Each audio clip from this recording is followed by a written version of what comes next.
not being broadcast, We are being correct? broadcast and recorded. Are we? Good evening and welcome to the Thursday, February 13th, 2025 meeting of the school committee. We are starting with a special school committee workshop from 6 until 7, and then we'll go into executive session at 7, and we'll come back out for our regular meeting at 7:30. I would invite those who are here in the audience to please rise for the Pledge of Allegiance. I pledge allegiance to the flag of the United States of America and to the republic for which it stands, one nation, under God, indivisible, with liberty and justice for all. All right. So for those who are watching at home, the reason we're having the workshop is so that we can discuss the profile of the ideal candidate for the successor for the superintendent of schools. Some people at home may have participated in the online survey or one of the forums that we had.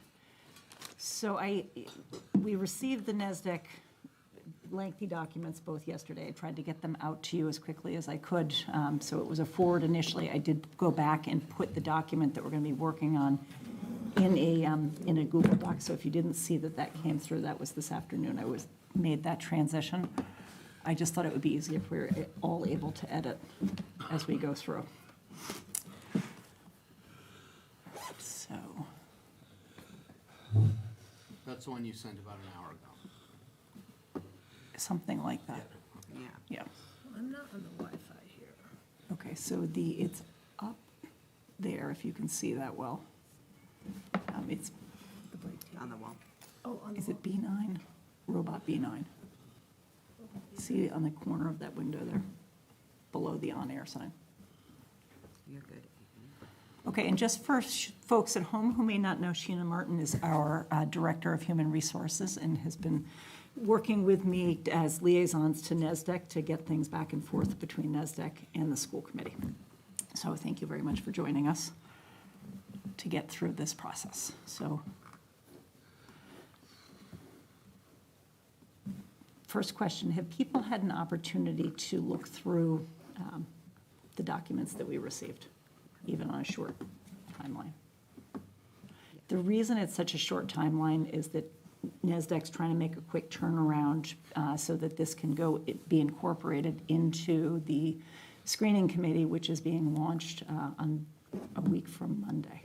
So I'm trying to keep to a tight timeline so that we can make sure that we have our candidate chosen in a timely manner and get a jump on things. I think it would be helpful if we just started digging in. So in the draft document that says the Hopkinton Public Schools Superintendent Search Successful Candidate Profile, I would suggest that we go section by section. You can see, if people see the introduction, I think was straightforward to me, but did people have anything you want to? Okay.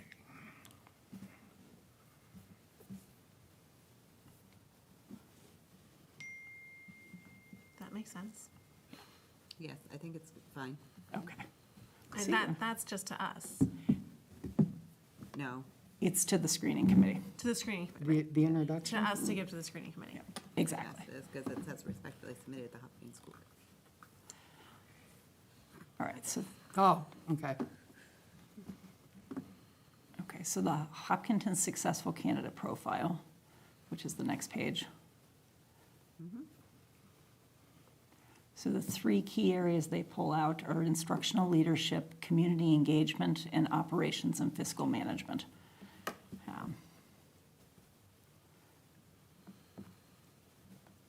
And those are all from the focus groups and the online survey.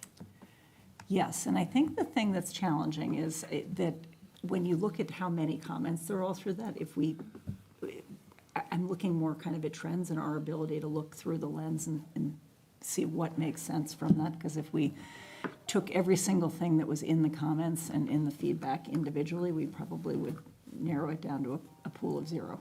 Yeah. All right, so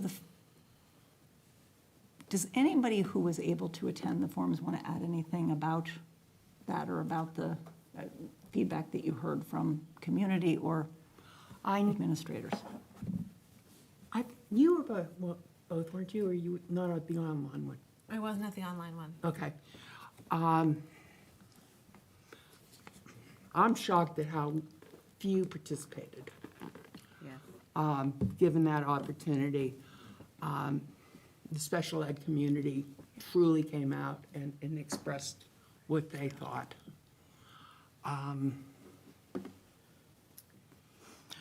There was an opportunity where we had two different individuals giving opposing viewpoints, which was challenging. I think you can, some of those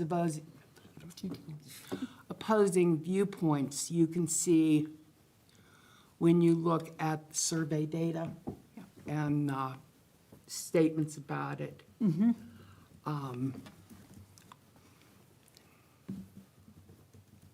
Okay.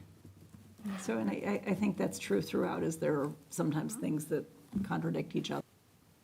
Part of it, I was kind of like, some of these things are going to be tough to determine if an individual has.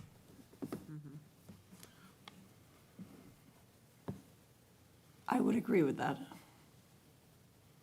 I would think some of the themes that I heard were someone who is, engages with the community very well, is one of the very important things. That seemed to be a consensus What does among. that mean?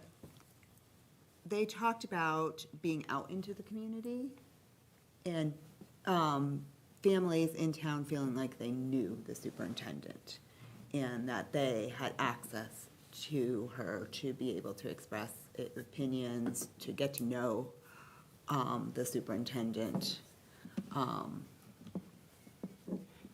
I think that came out pretty clearly in the survey results, too. Yes. Particularly in the comments that were made. So they really feel like they need somebody who's thoroughly engaged with the community. And communication and transparency Yeah. are other big concerns that came out of those. Communication with the community, communication with the families. We weren't in any of the teacher. No, but my understanding was that the teachers had a better number of people who were Yeah. able to participate. So, Well, it seems really odd. I mean, the community, particularly the parents, have a rather large stake in who that superintendent is. But for the teachers, it's extremely important who's going to be selected to lead the organization.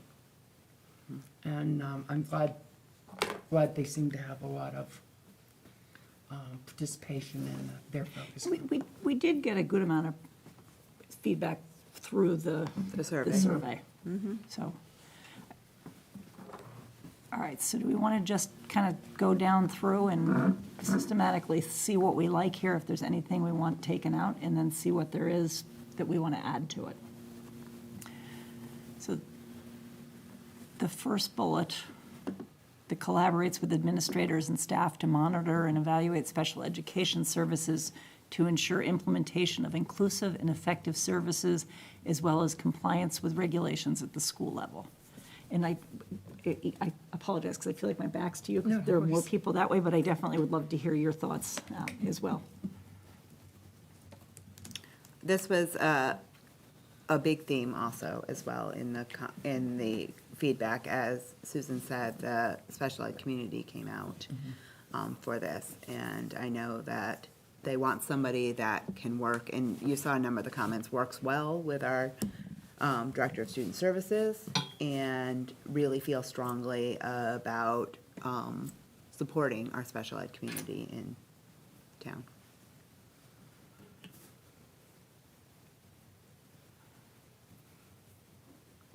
So I am for that, is what I'm trying to say. First one. Yeah. That wasn't clear. The leads the implementation of evidence-based practices and a multi-tiered system of supports MTSS to achieve and monitor measurable outcomes for every student. That seems like That's, a that's an obvious. a given. Yes. A lot of these are like real obvious, Yeah, and things that we currently have, like number 3, using data-driven approach. That's something Carol has used all along. okay. Is open-minded, creative, and supports and encourages new ideas and efforts on behalf of students, leads a district-wide positive culture of learning and growth.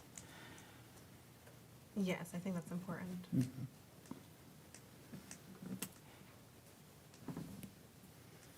So I know that the Is. students are, oh, sorry, go ahead.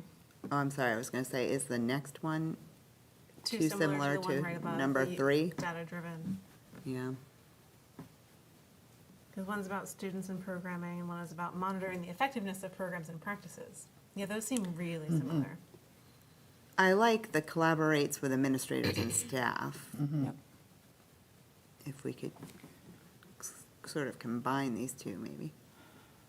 I like that too, and I think it really highlights that the superintendent, the collaboration with administrators and staff is how the superintendent gets the job done, because Exactly. they're not going to be an expert in every single aspect of the job, but they need to be able to work with and understand what the team, the rest of the team brings to the table, and to work to make sure it's all the oars are rowing in the right direction. I also think that evidence-based practices and data-driven are pretty much the same. So if we would take collaborates with administrators and staff and put that up to the beginning of uses a data-driven approach.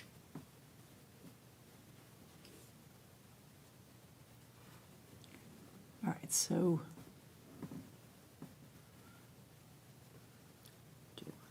So are we deleting this one that I just highlighted? Yes.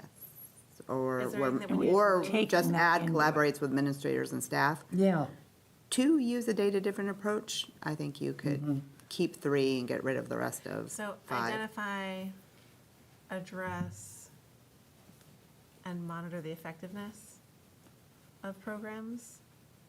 Like, you know what I mean? Like, 'cause otherwise we're, I think it's implied, like this seems.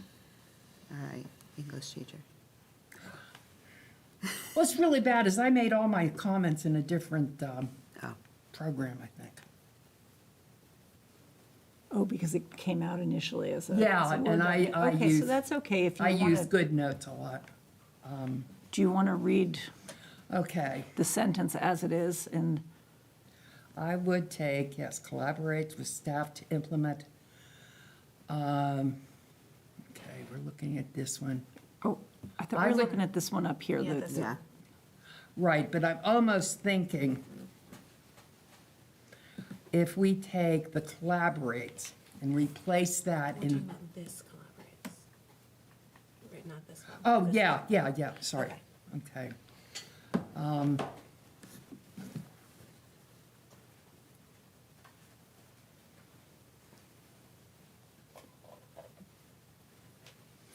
I think you can get rid of the first one, the uses. Third, yeah, Okay. I like, in terms of verbs, I prefer implement to uses. Yes, yes, I do too. It's more grown up. It's a bigger word. All right, so we're getting rid of. So it's not just to implement, though. Like, we're saying we want it to be to identify, address needs, and implement.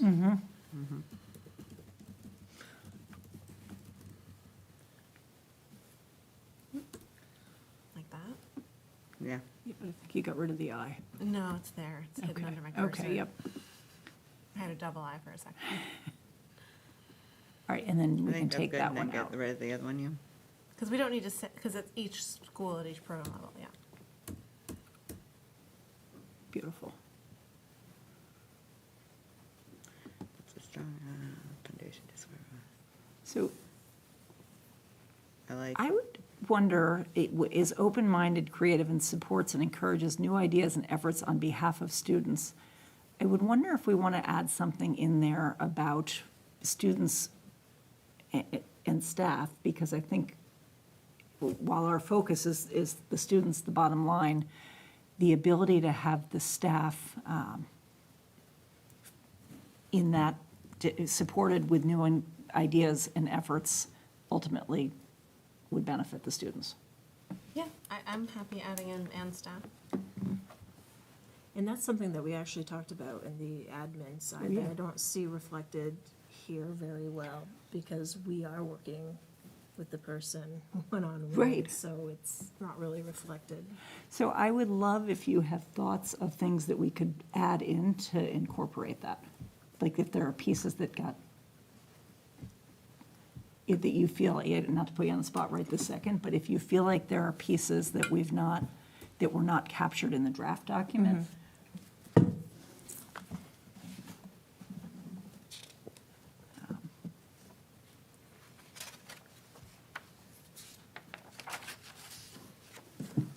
Okay. So builds a strong SEL foundation district-wide by modeling, teaching, supporting, and expecting these skills in adult staff, and by working with staff to actively teach, practice, and support these skills with students in every level and program area.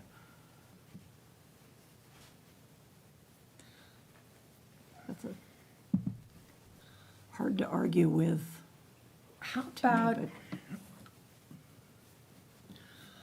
somewhere in there, because the superintendent isn't going to do all that work. That is accurate. Well, but They're it's- going to lead Yeah. that. Well, and it's development. modeling, right? So Modeling, it, yeah. I think it makes sense to be, so maybe it's not teaching, but it's modeling, supporting, and expecting these skills. Because maybe they aren't teaching directly, but they're modeling,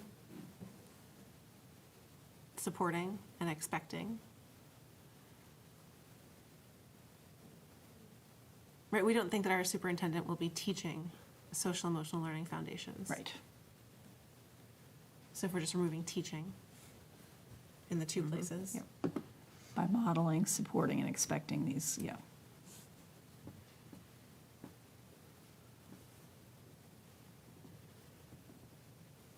That's I think something that Hopkinton has done a lot of work on. I don't know. Other than making sure the work is kind of moving forward. There's always work to do There's- there. But how a candidate would, I think it's for the screening committee, is the candidate demonstrating a knowledge of it? Is that part of their, Is it part of their philosophy Yeah. of education, basically? That's what it boils down for me. collaborates with staff to implement a comprehensive professional development program to support teachers in designing and implementing MTSS, SEL differentiated learning, and any other areas the staff may deem necessary. maybe instead of the staff may deem necessary, any other areas identified? Yeah. Yeah.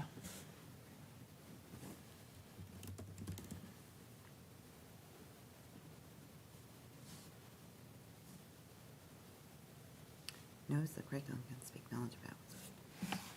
Well, that's basic, right? I mean, that's not, well, right, but like someone that's interviewing might not know the curricula of Hopkinton. I would Or think, that's like what we're expecting after they start, yeah, I would also hope that whoever wants the job will have an understanding of curricula. gotten a look, sat down and taken a look at the curriculum.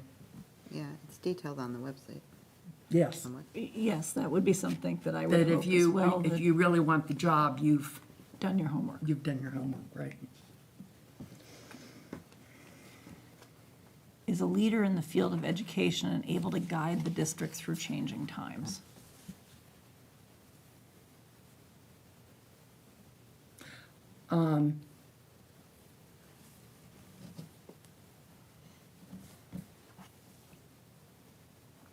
I think that was probably put in there because there was talk about the growing schools and the different, Yeah. the grades that are gonna change and Right. different things like that. So I know that in the administration piece, we were talking about that.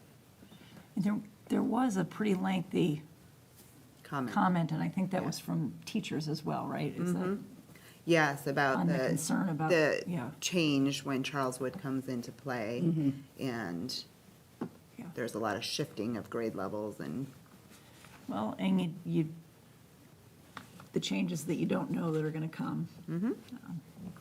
well, and having a vision for that, even though it was not their decision. Even though it wouldn't work tense-wise, it seems to me that, I don't know if we'd want to put that in there, but has demonstrated ability. I like demonstrated ability. Yes. Would that be under desired experience? That probably would work there, yes, Because that's where we're talking in the past tense more. yes. So what do we want that to say if I scroll down before we lose that thread? Demonstrated ability.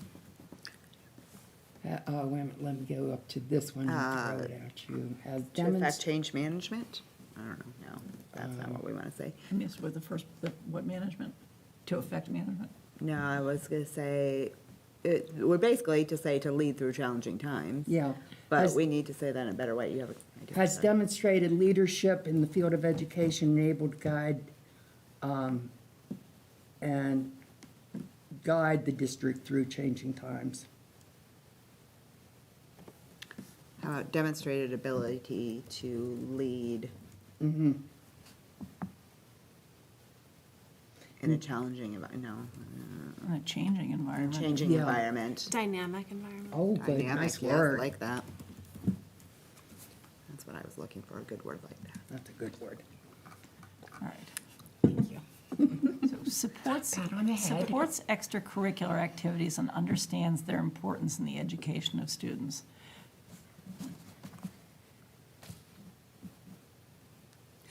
That may have come, I can see how that statement may have been developed out of like things that we heard in the focus group, where parents were saying that they, hope for a superintendent who shows up to a sports game every now and then, shows up to a concert every now and then, and supporting those things that our students are doing visibly in the community and provides that encouragement.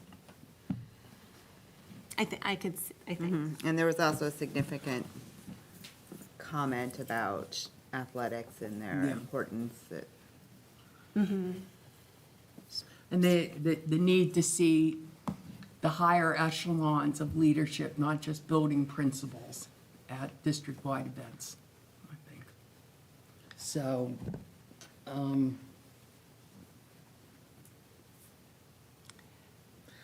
would demonstrate support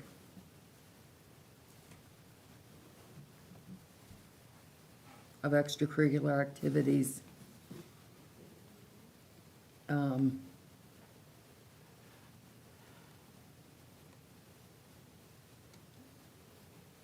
There's something about how that's worded that doesn't feel like it feels like an outlier, that there's maybe a better way to express what's being said, because what I took from it is not really what those who were at the focus group.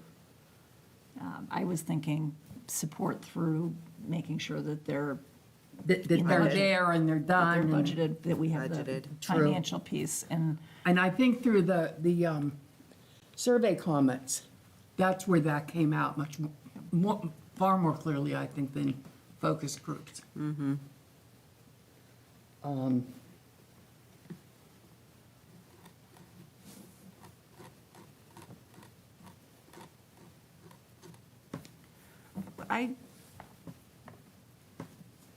I would want to see something, I think, more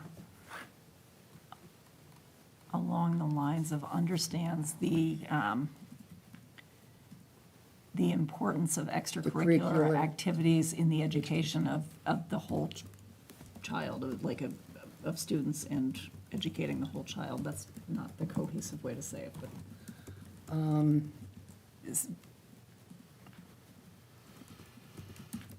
Because I guess the phrase that I'm struggling with is understands their importance in the education of students.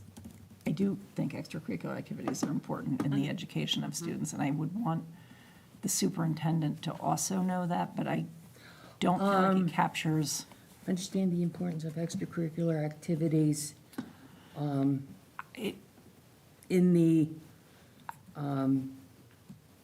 it's not just academic success that I think it gets. in the at a lot of- education. Well, it's under instructional leadership, so that's why I thought we should like.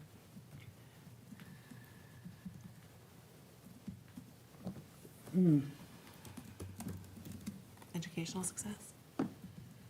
I mean, it's under the, like, I think part of it too is that when we think about the focus group comments that we're talking about showing up to things, that will be captured under community engagement. You're exactly right on And so making that. sure that we're like holding to the categories will make this Leaders- tighter yeah. and easier for the the screening committee Yeah. to go through it. Yeah, we could take that and put it,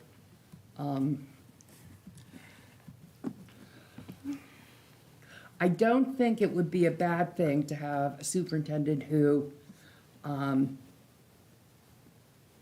better word than, understands the importance of extracurriculars in education, and then move supports down below.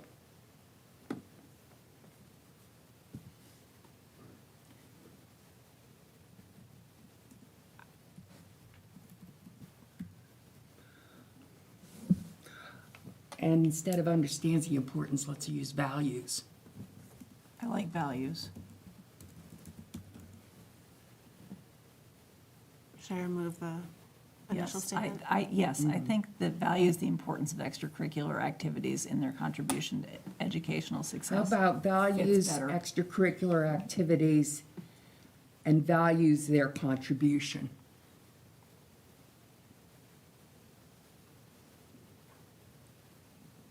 Thoughts?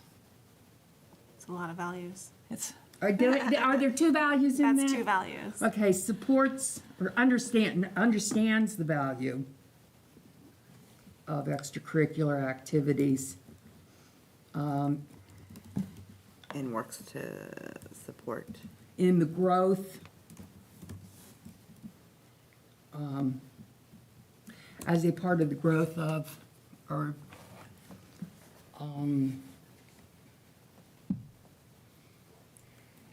part of the growth of educating the whole child.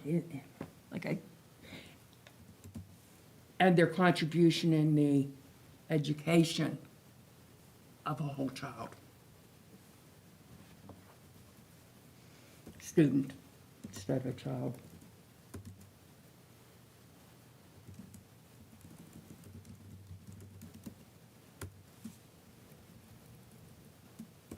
Sounds a little. Education of the whole child. The education of the whole child, yeah.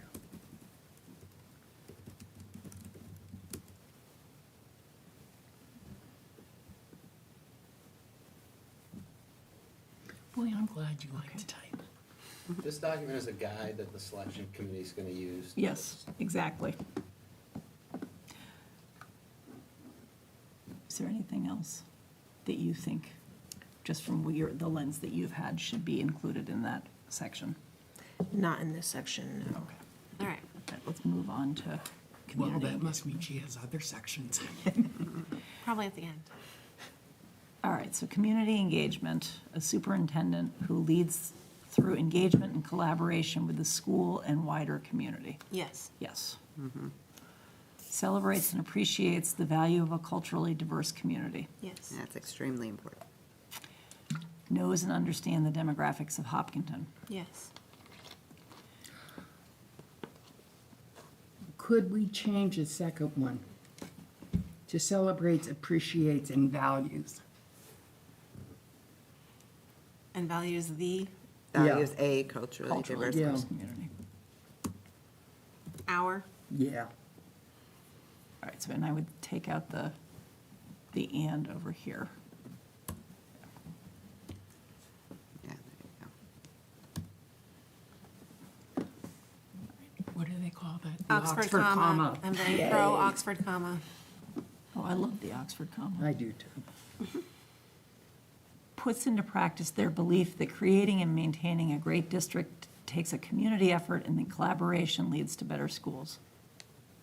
I like that. Keep it. Okay, is a person of integrity who is open, honest, approachable, and engaging, someone who earns trust and who treats others with respect, a person who follows through on conversations and decisions, Very important. has demonstrated an equity mindset, Yes. builds relationships, fosters connections, Kyle is, oh, leverages expertise, I think we need to change his demonstrated for parallels. Demonstrates an equity mindset? Yeah, for parallel's sake. Picky, but We value your grammar. builds Someone relationships, fosters connections, leverages expertise, seeks feedback and ideas, and builds the capacity of staff. I like that. Should we add trust in there? Like, Yes. builds trust, Yeah. trusting relationships. love that. Yeah. Fosters a sense of pride in the school community for the meaningful work of educating students who are our future, builds and maintains morale and school spirit. It's fine. Creates meaningful formal and informal opportunities for staff, students, and community members to have input and an impact, is in the schools, in the classrooms, at community and athletic events, meeting with parent groups such as the Special Education Parent Advisory Council, and community groups such as town leaders meetings. Is there a formal thing such as town leaders meetings? So, yes, so, Okay. I mean, it's not. I just wanted a to make sure, because community- like, I don't, But it would be like the meeting with the superintendent meets regularly with the town manager, along with the superintendent for finance and the town financial person. That's, Financial. yeah. There might be a different way of saying that makes it more yeah, I clear, think but it's not. fine. Yeah. Okay. Builds and mentors a strong leadership team with a common focus on student learning. Okay. Practices transparency in communicating issues to the community. Would we want to add in there, I don't know if it came through in the comments, but not only transparency with the community, but also with the staff, So community and stuff. community and staff. Put staff first.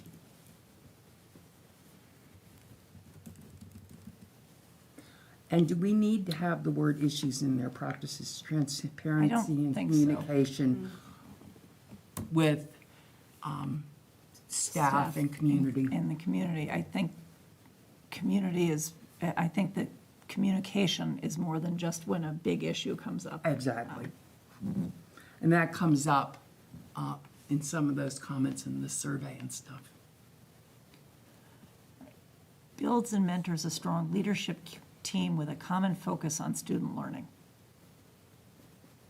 Seems important to me. Practices transparency in communicating with with staff and the community. That feels, We're repeating ourselves. Yeah. yeah, that's just what I was going to say. So just take that one out. Take one out, yeah. Communicates in a culturally responsive way and on a consistent basis to seek and share information to ensure that the community is kept up to date and informed about school events, goals, issues, and successes. Uses multiple media to communicate. Speaks well, writes well, and communicates clearly and in an audience-specific manner. Appreciate the Oxford comma. Advocates for and represents the schools with municipal leaders. Hires, Municipal leaders shouldn't be capitalized. Yeah, that's not a proper noun.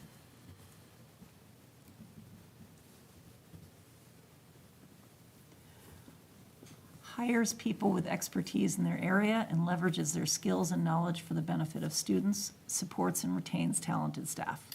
Areas needs plural. Do we want to also add the ability to delegate as appropriate to that? That kind of Yeah. Yes. came out as a theme.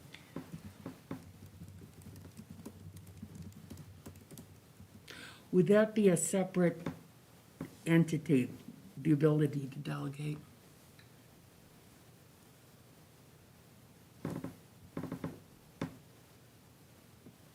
I think you want that, all of the above, like, well, You want it all in one place? yes. Okay.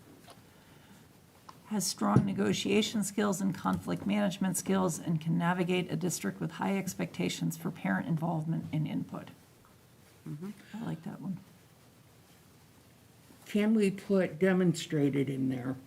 Has Demonstrate. demonstrated strong negotiating, demonstrated strong negotiation skills. Okay. All right, anything from your, okay. I feel like you got something big to drop on there. Can we put, has demonstrated strong negotiation and conflict management skills? Yes, I like that because the repetition of skills is. Okay. Operations and fiscal management. A superintendent who collaboratively develops short and long-term plans to equitably maintain facilities, ensures that the premises are well and regularly maintained. You don't need a comma after skills, I'm sorry. We don't need a what? In the last one in that community engagement, we don't need the comma after skills. Okay. Sorry, I was not Yeah, looking at that I'm- anymore. That, I feel like But- they're two different things, yeah. What? It feels like unrelated pieces, but yeah. okay. Collaboratively develops a long-term facilities use plan to ensure that all students have equitable access to the space and resources needed to engage in meaningful learning. Okay. Has successfully guided a district through a facilities build and/or the relocation of classrooms and programs. So the piece with this is that I feel like that's assuming that we're definitively hiring a Yeah. sitting superintendent, which may be the case, but without seeing the pool of candidates, I would want them to have an understanding, and maybe not have guided it, but Understand understand the, it and potentially participated in major facility projects. But it could be in a different role that would then have led them to be a strong candidate for superintendency. So how do we say that? I would say, instead of guided, I would say participated. Or has. Experience. Has,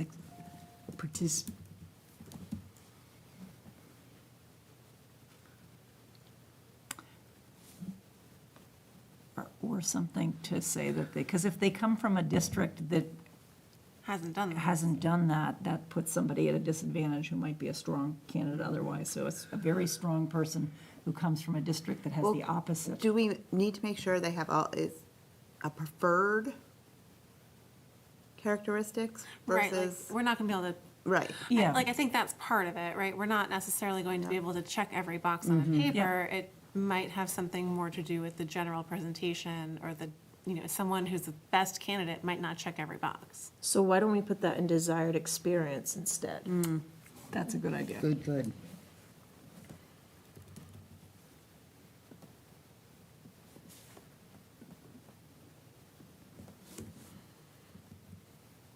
Okay.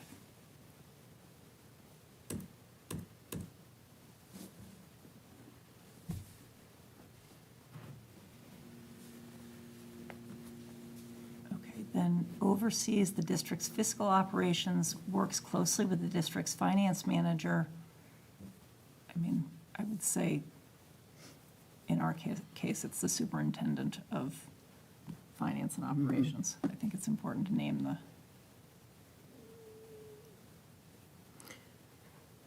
So maybe collaborates with, Oh, I like that. I like that too.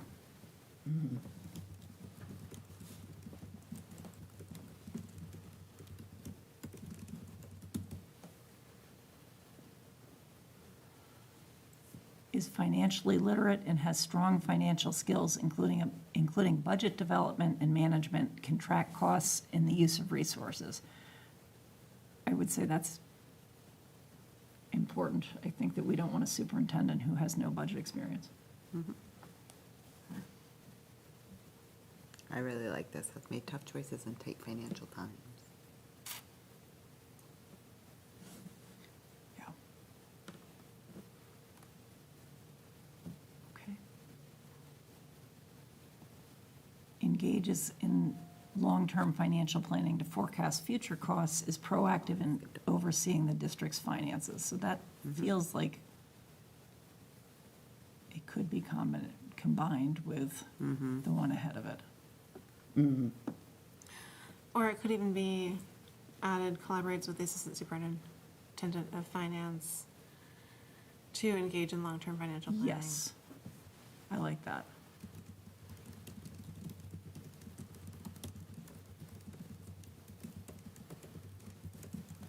Maybe even add in there on making tough choices. I'm okay with that one having its own little Okay. spot. All right, desired experience. Oh, wait, did you have something else on the one before? Nope. Okay. Preference will be given to candidates who are licensed or eligible for licensure as a superintendent of schools in Massachusetts. That seems like an absolute must. When I asked about this, because I did ask, Yeah. it was basically if somebody comes in from a different state and Oh, doesn't okay. have their superintendent license yet, but is eligible for it. That's a good point. Oh, But it says that's why it eligible says for- licensed or okay. eligible. Right, because if they came from Rhode Island or something, but Yeah. had never been in Mass before, or something like that. Right, So- but they would be considered eligible. Right. So I don't know that, and from reading through the comments, this was not a strong theme that I could see. The experience as a superintendent Right. preferred. The last two superintendents we hired were assistant superintendents. And there might be a great person who's out there that is not a superintendent currently, or Can it we might be a say superintendent. It's hard to know. Experience as a. Administrator? Yeah, Yeah, I almost want to say. Administrative leader or- administrator Upper echelons. Yeah, like, well, not, I don't know. I I'd would say central office. But, I don't know, I would say experience as an administrative leader, because that leaves it to the Okay. screening committee Yeah. to I interpret. mean, I would what's think, strong. I would doubt that we would have a principal that we would have put into a superintendency. you I never don't know. know, It you could never know. happen, I but- mean, Yeah, I you think you it's don't know. I happened. mean, it depends on experience and One of our own could have. other skills. Would you want preferred out completely, because they do have to have some sort of Yes, administrative? I think that preferred, right, I think it would be unlikely that somebody who has not been an administrative leader would come in and be able to demonstrate the budgetary skills and other things that we need.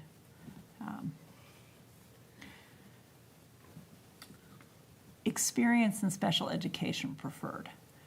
So, Maybe with instead of in. yes, experience with special education, I think is a, And it could simply be implementation. Like knowledgeable about. knowledgeable about Yeah. it, does not necessarily have had to have been a special educator at one point, but has to have, you know, a good understanding of, a good ability to work with somebody like the Director of Student Services with firsthand knowledge of special education, which. Significant time in the field of education in various roles.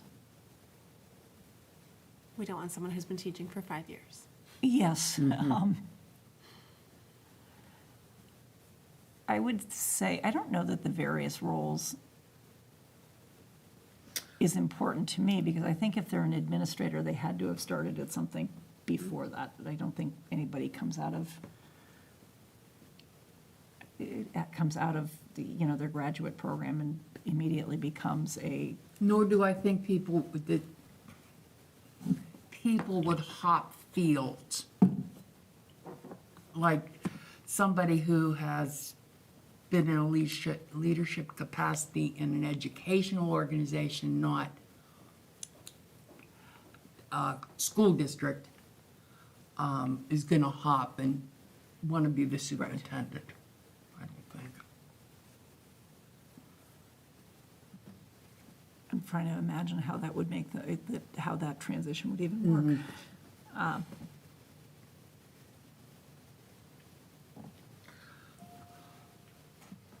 There's something in the back of my mind that we've seen a candidate like that somewhere. I think it happens more on the municipal side, that people go from the private sector into the municipal, the town municipal, not necessarily to like a superintendent position. And there are definitely, I've seen second career educators who were, my daughter had a phenomenal math teacher one year who had been in like a finance Right, industry yeah. before that. But I think significant time in the field of education is adequate. I don't know that we need to say various roles, but I also feel like the selection committee can Yeah. make a call on that too. Experienced classroom teacher and administrator. So I think it's It feels like it's a repeat. it does. I think we can take that one I out. think we can take that out, yeah. Skilled negotiator. Demonstrated ability to lead in a dynamic environment. That's the one we built from earlier. And then this is the wording that we Yeah, has discussed fixing. successfully, I think we talked about like participating, like some kind Yeah. of word shift. That doesn't seem Could, to lock out non-superintendents. Has successfully played a significant role in guiding a district through through a facilities build. or capital improvement.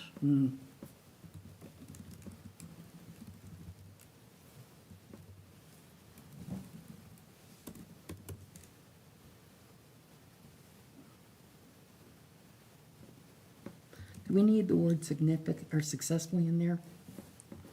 Well, if they were unsuccessful. Well, if they're going to be unsuccessful, we don't want them. That's what I mean. Yeah, Oh, my gosh.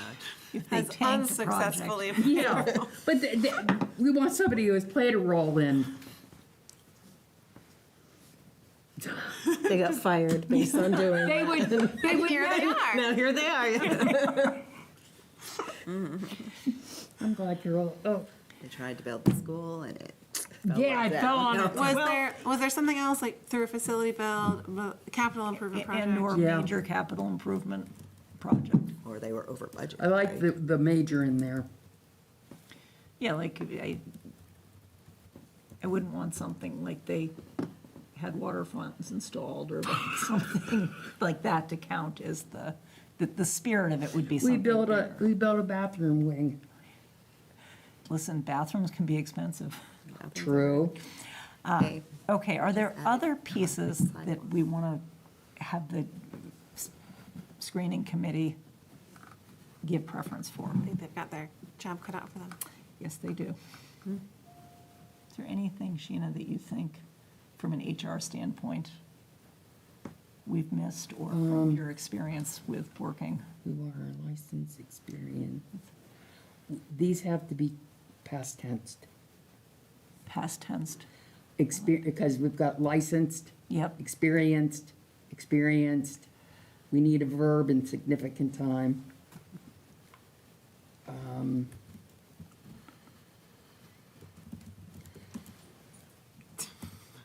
Probably just spent.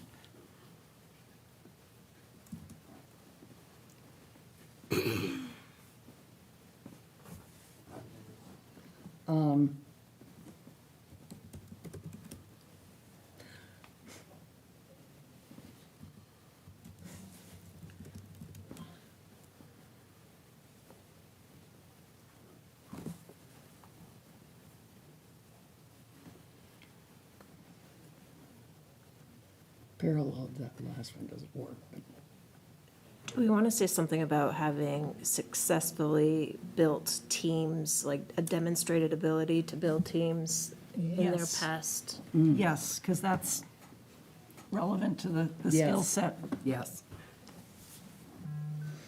Sorry, I missed that. Where do you want that? Just a new Another- bullet. Yep, new bullet. Yeah. And what, sorry, say that again. The demonstrated ability to have built successful teams in the past, or something like that, In prior roles. in prior roles. Want to Not say just prior like leadership in their roles? backyard. In prior, yeah, prior In leadership. prior roles. leadership roles. Because if they're coming from a place and everybody hated them, and it wasn't going well, we probably don't want that person either. Why? Right, and as we kind of move through the next phase, we might talk about whether or not we want to do site visits to look at the finalists with their teams. That made me think of that. We did it in both the prior superintendent searches. Personally I like that idea to kind of get a sense, because we won't have that sense without doing that. I think we should also engage a special agent, undercover agent. So now we're going to spy on them. Spy. All right, is there anything else that people would like to see added to this, changed? No, these, I think they're pretty solid. Okay.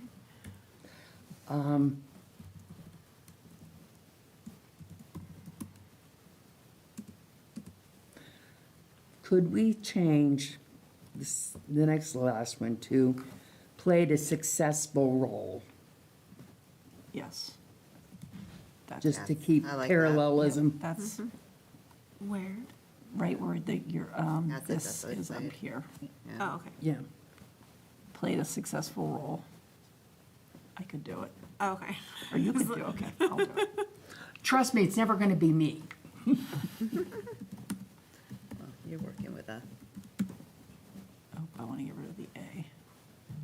Played a successful role in guiding a district through a facilities build, major capital improvement, and/or the relocation of classrooms and programs. I think that's good. so are we going on?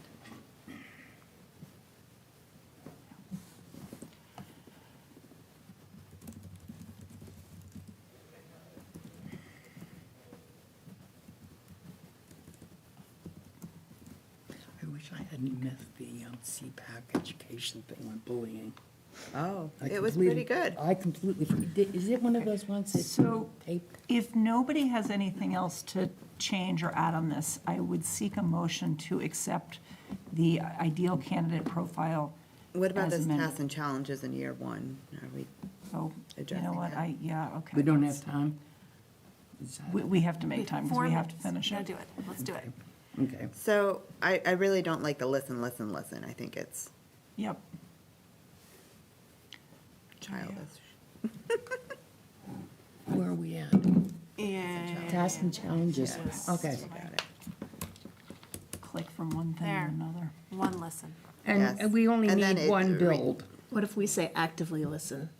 I like Mm-hmm. that. Actively listen, yes, I like that. And then, For Or the- listen is it actively. actively listen to understand? Is that where you want? Or actively listen to staff, parents, and students? And then it's the listen to understand? yeah, we have another sense, we gotta combine those. Yeah, what if we just deleted? How about to understand? That. Yep. Do Instead we of need saying, to do your gather? what, sorry? Do we need to like to understand and gather information? And gather, Like, we don't yeah. need We to- don't need the second one. I don't like do your research before suggesting Yeah, changes.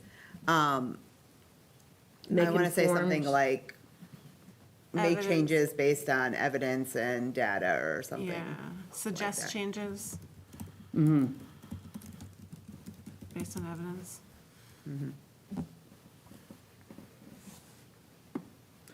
Can we say in the first line of this, build bridges and relationships? Yes.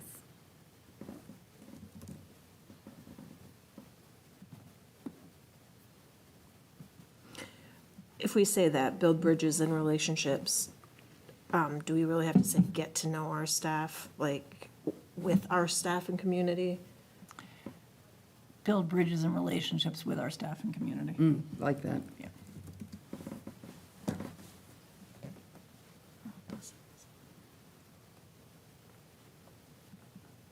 Or get to know staff and community in order to build bridges and relationships.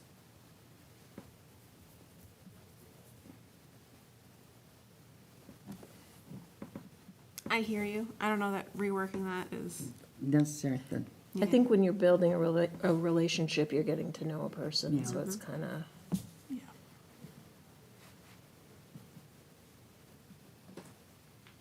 I mean, I'm fine with the first bullet. Good. I like the second one. It's a little repetitive to what we already have, but I think we're pulling out issues that.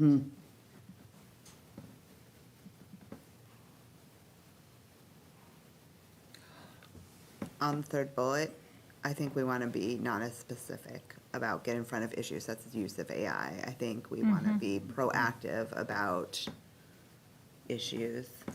I'm sure there's more issues than the use of AI. The word slips my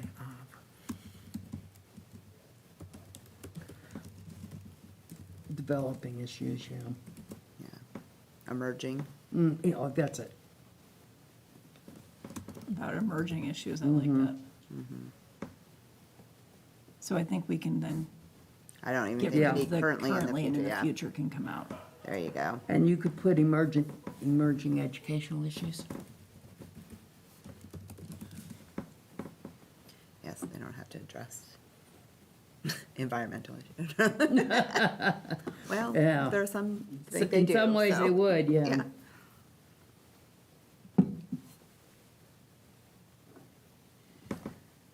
I think, I was gonna say, I think the other. How one's about get rid of address bullying and just put it, lead creative problem solving Yeah. around bullying. Yeah. yeah.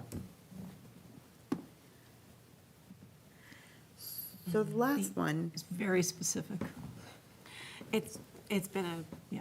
very active community Yep. concern. And it, Continues to be. with the last one, we're saying our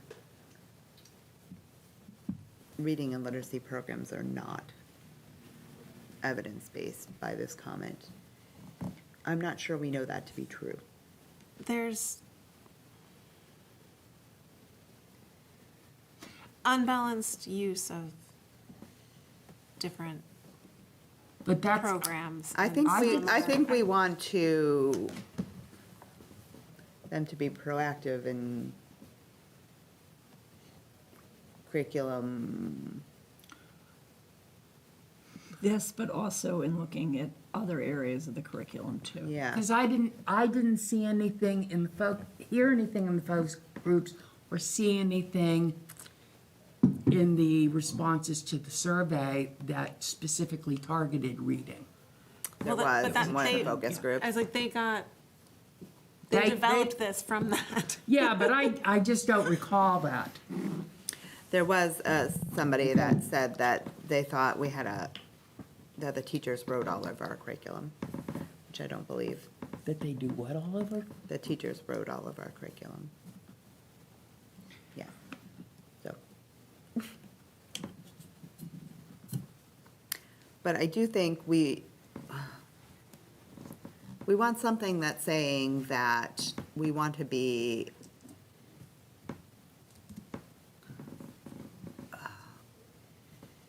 evaluating our curriculum that's in tune with current research and evidence-based practices.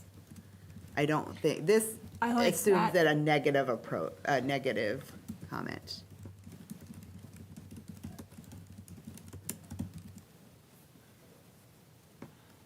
I like that too, because it's inclusive of other areas. that- Yes,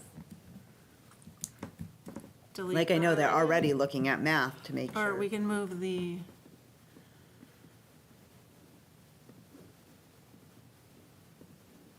Yes, that I Yeah. think is important too. Delete that? Yes. I think yes, because I think it's a piece of the other stuff, but it's not the whole, Delete? yeah.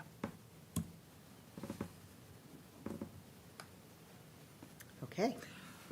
And that other piece is something that can be talked about Oh, yeah, I think, in meeting. Well, and oftentimes, the new superintendent will do like a listening tour around the community as they begin, and they'll hear some Yes. of those pieces that are, Hopefully. because we know this has been an active segment of our community, a decent size piece of it.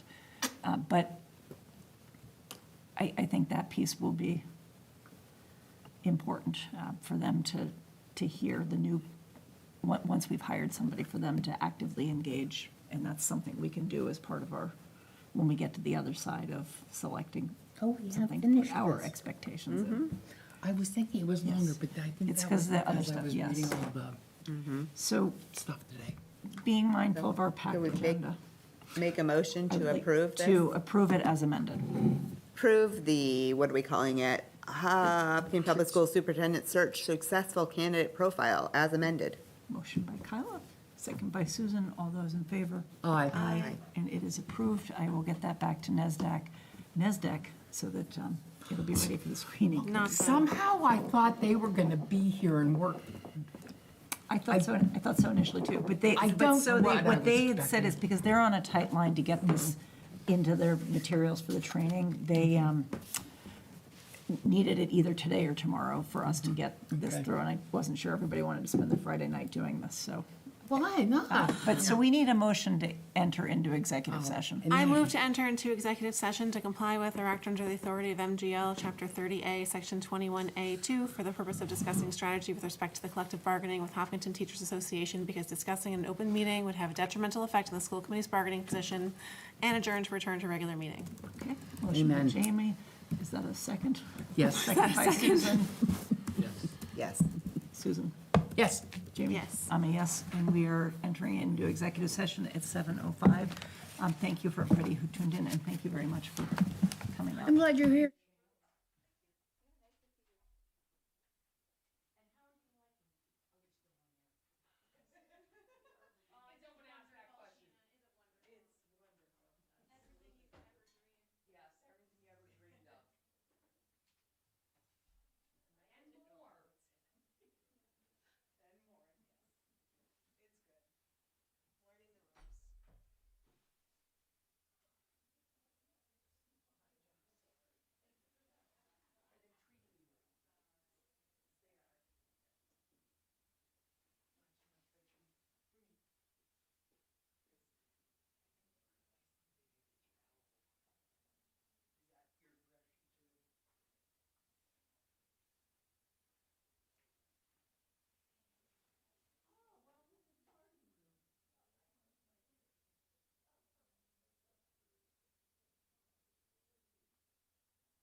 All right, so I want to check with Bob to see, are we live again? No Okay. one did. So I just want to welcome everybody back to our Thursday, February 13th, 2025 school committee meeting. We did have a meeting from 6 to 7 with a workshop on the ideal profile for the superintendent candidate. So if people are interested in that, they could go back and watch the recording. And we have just also returned from executive session. So we will move into public comment. I do not know if there are any people that have a comment they'd like to make as a member of the public. If not, we can move into recognitions. Are there any recognitions? Then let's move right into new business. We have pathways after graduation. We have Mr. Bishop, Dr. Martin, and then Dr. Kavanaugh. Thank you.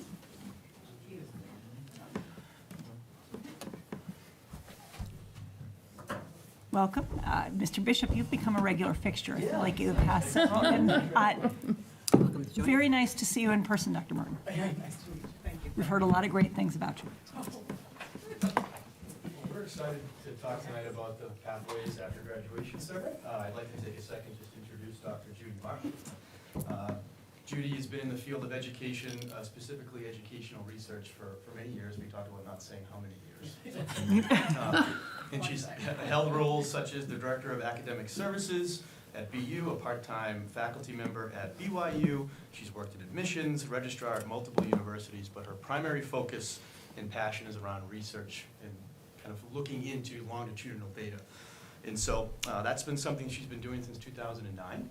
She's been investigating studies for high school graduates in suburban communities to kind of get their experience when they've left high school.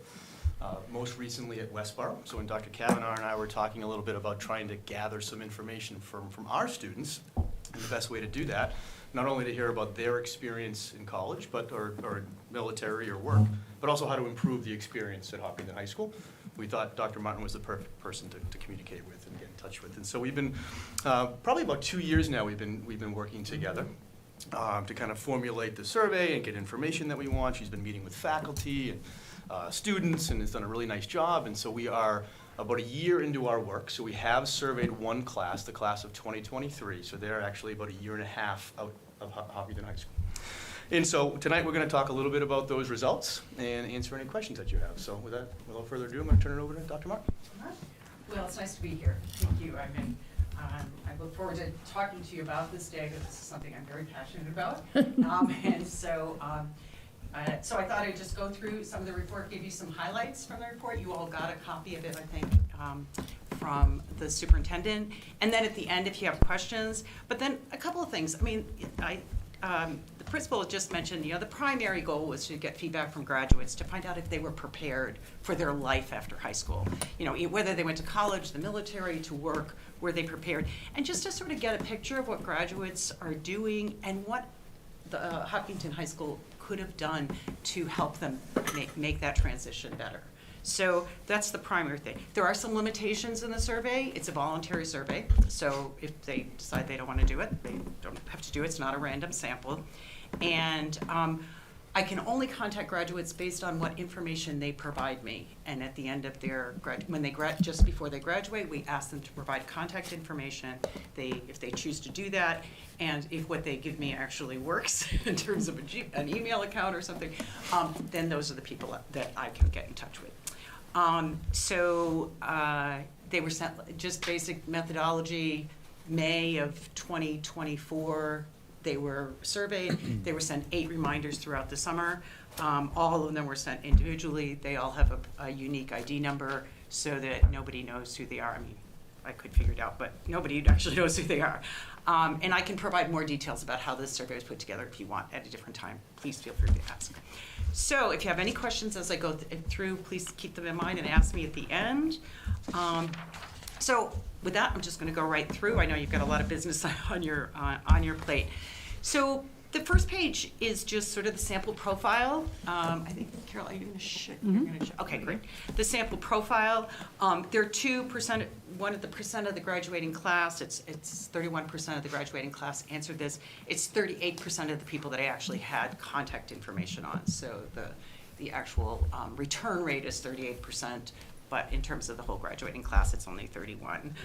The rest of the information is on that front page is, just basic about male, female, where they're attending, how many attended school, and so on. And on the second page, we did ask the question about where they went to school, what state, and part of that is just, we want to know how far away from home they go. And so this is just to give an indicator of that.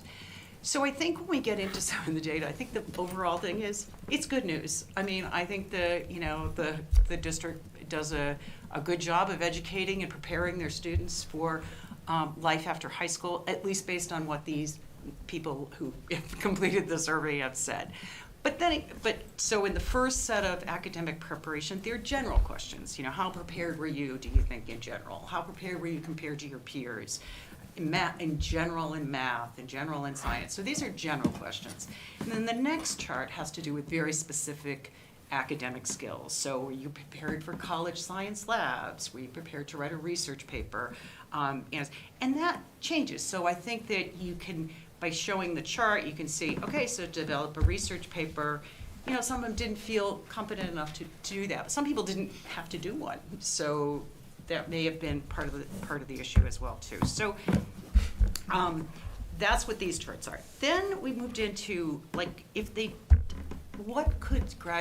they think they could have done in high school that would have better prepared them academically for college? So this is the set of questions that was given to college students first.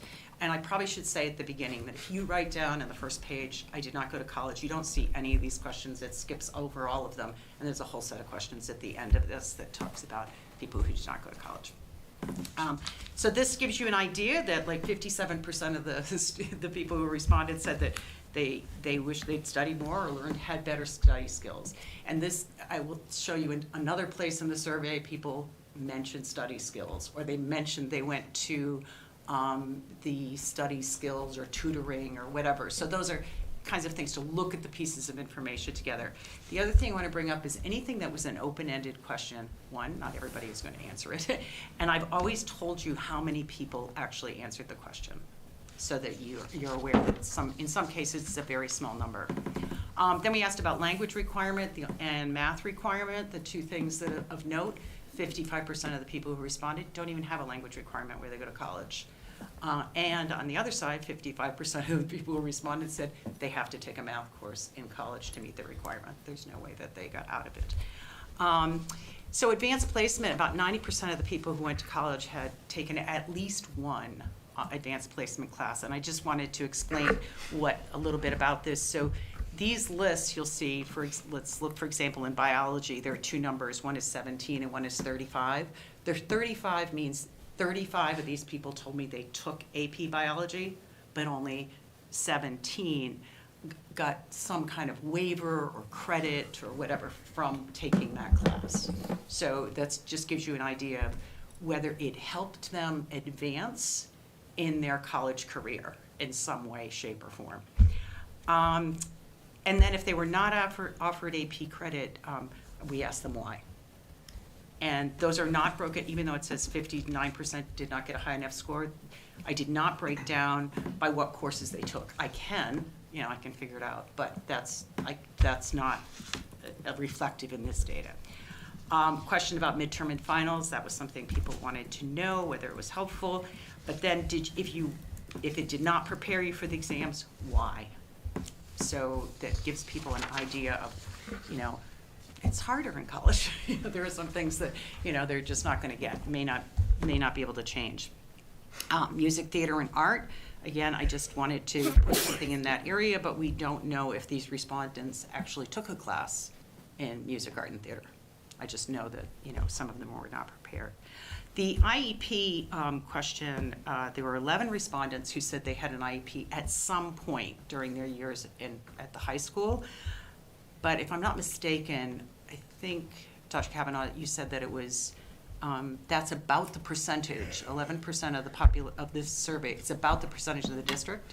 Not bad. We have fluctuated between about 12 and 14. Okay. So we're very close, I think. Very close. Yep. So it's representative. Yes. So this is where the sample is not representative, and I think it's important to sort of point that out. We're top-heavy.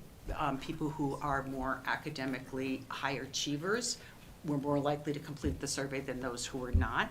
And the way these are divided up in terms of the ranges of the GPA, I took all the GPAs of the people who graduated, and I took 20% and cut a line, and that was the first 20%. 20%, 20%, 20%. So we have doubled the number on the high end, but I am encouraged by the fact that at those who had the 3.3 to 3.7, that's 18%. So that's close to the 20% of the population of the school, of the people who graduated. So that's what I was trying to make sure that people kind of understood. So the next things are just, what they did in college, you know, were they physically active, to engage in community service, drink alcohol. The paid employment is 26%. I know from past research that that tends to change over the years. Like it starts out at like 25 to 35% people are working, and by the time they're seniors, it's like 70 to 85%.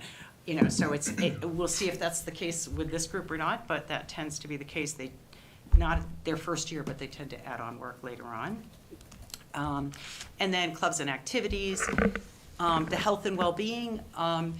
Just two things to bring up here. The budgeting your money in college, that seemed to be one where people had some trouble, and managing their time. And you'll see throughout the survey that when you ask open-ended questions, and there are other questions that are somewhat related to this comes up, those two things come up often. So, you know, going back to both questions is helpful. Campus services, mental health services, you know, and regular campus health services, and then stress. This particular stress question is the exact same question that's asked on the Metro West survey that's done every year, or every 2 years, I guess it's done. Yeah, every 2 years. So if you wanted to go back and look how this group of students, what their stress level was when they were in high school and now when they're in college, that's also something. And then what are they planning to do? So the next one is an open plan to do in the summer. The open-ended question. This is pretty far down in the survey, and about half the people decided they had something to say. So I sort of feel like when people make an effort to actually write in a survey, that they really have something to say. So there were 5 sort of general themes of the challenges they face in transitioning, and time management, here it is again, being away from home, you know, living, and the new challenges, you know, just daily living and organizing their life. You know, it's a challenge for them. So the next set is the next section is students who decided not to go to college, and there were 9 people in the survey that decided not to go to college. And they either worked, went into military service, some took a gap year. And you'll notice they don't all add up to 9, and that's because some people worked and took a gap year, or worked and like did some kind of military service. So it's kind of like people answered both because they're separate questions. So that's why it doesn't add up necessarily.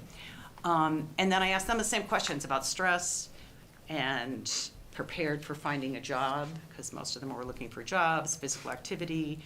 And interestingly, all 9 of these people are going to go on to some kind of education next year. So they took a year off, and now they're going to go.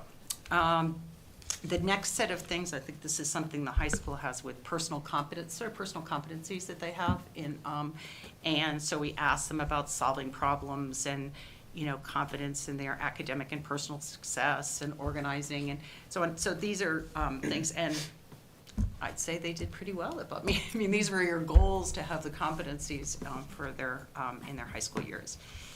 And then whether they were married, single, and the primary language in their home, spoken in their home, is just something that people like to track in general. 2% are married. Pardon me? 2% are married. Yeah, I know. Which I think really only amounts to like maybe one person, 1.5, Oh, okay. one or two people. But it's not that unusual to have a few people married right out of high school. I mean, there are still, people still are. And so then asked about the technology and the computer skills. So asked everybody about that. And if you add the Excel and the Microsoft applications, it makes 100%. So I think people really wish they had learned that before they went.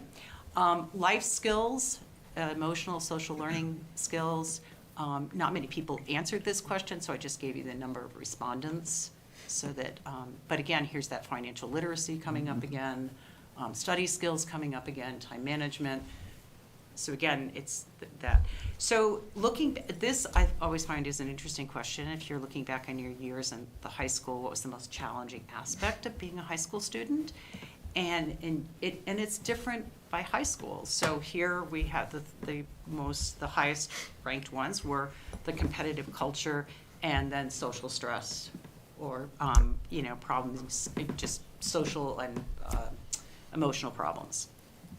And then the other question, the next two questions are open-ended, so, again, these are way at the end, these questions, and so I just picked out, what, some of the quotes that represent what people said at the end, because if they're still in this, 70 questions in, then they have something to say, so.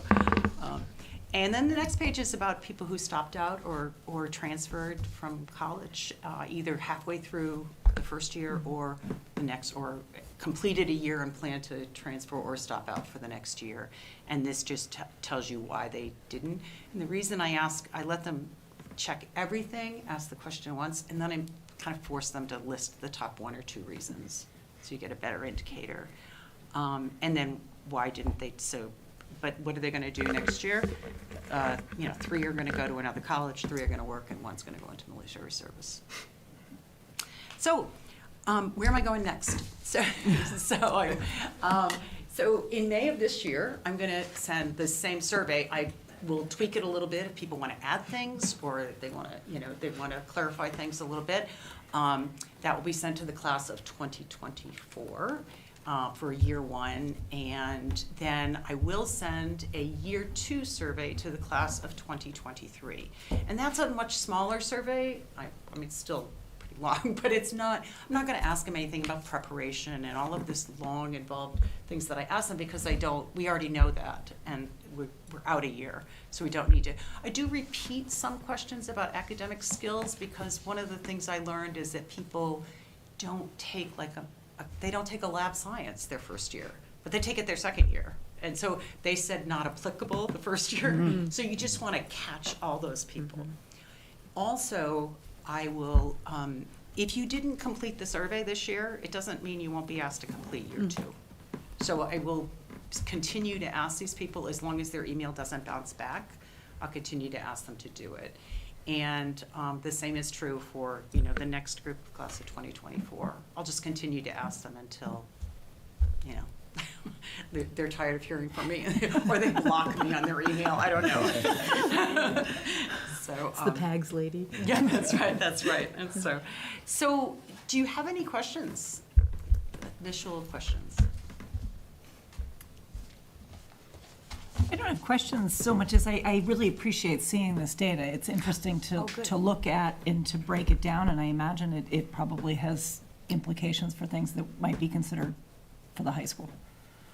Absolutely. Yeah, and we've talked a little bit about this in terms of kind of looking at the data and what we could either add to the school or change, whether it's program or studies based. There's a lot of different things we can do based on some of these results. So it's really, really helpful.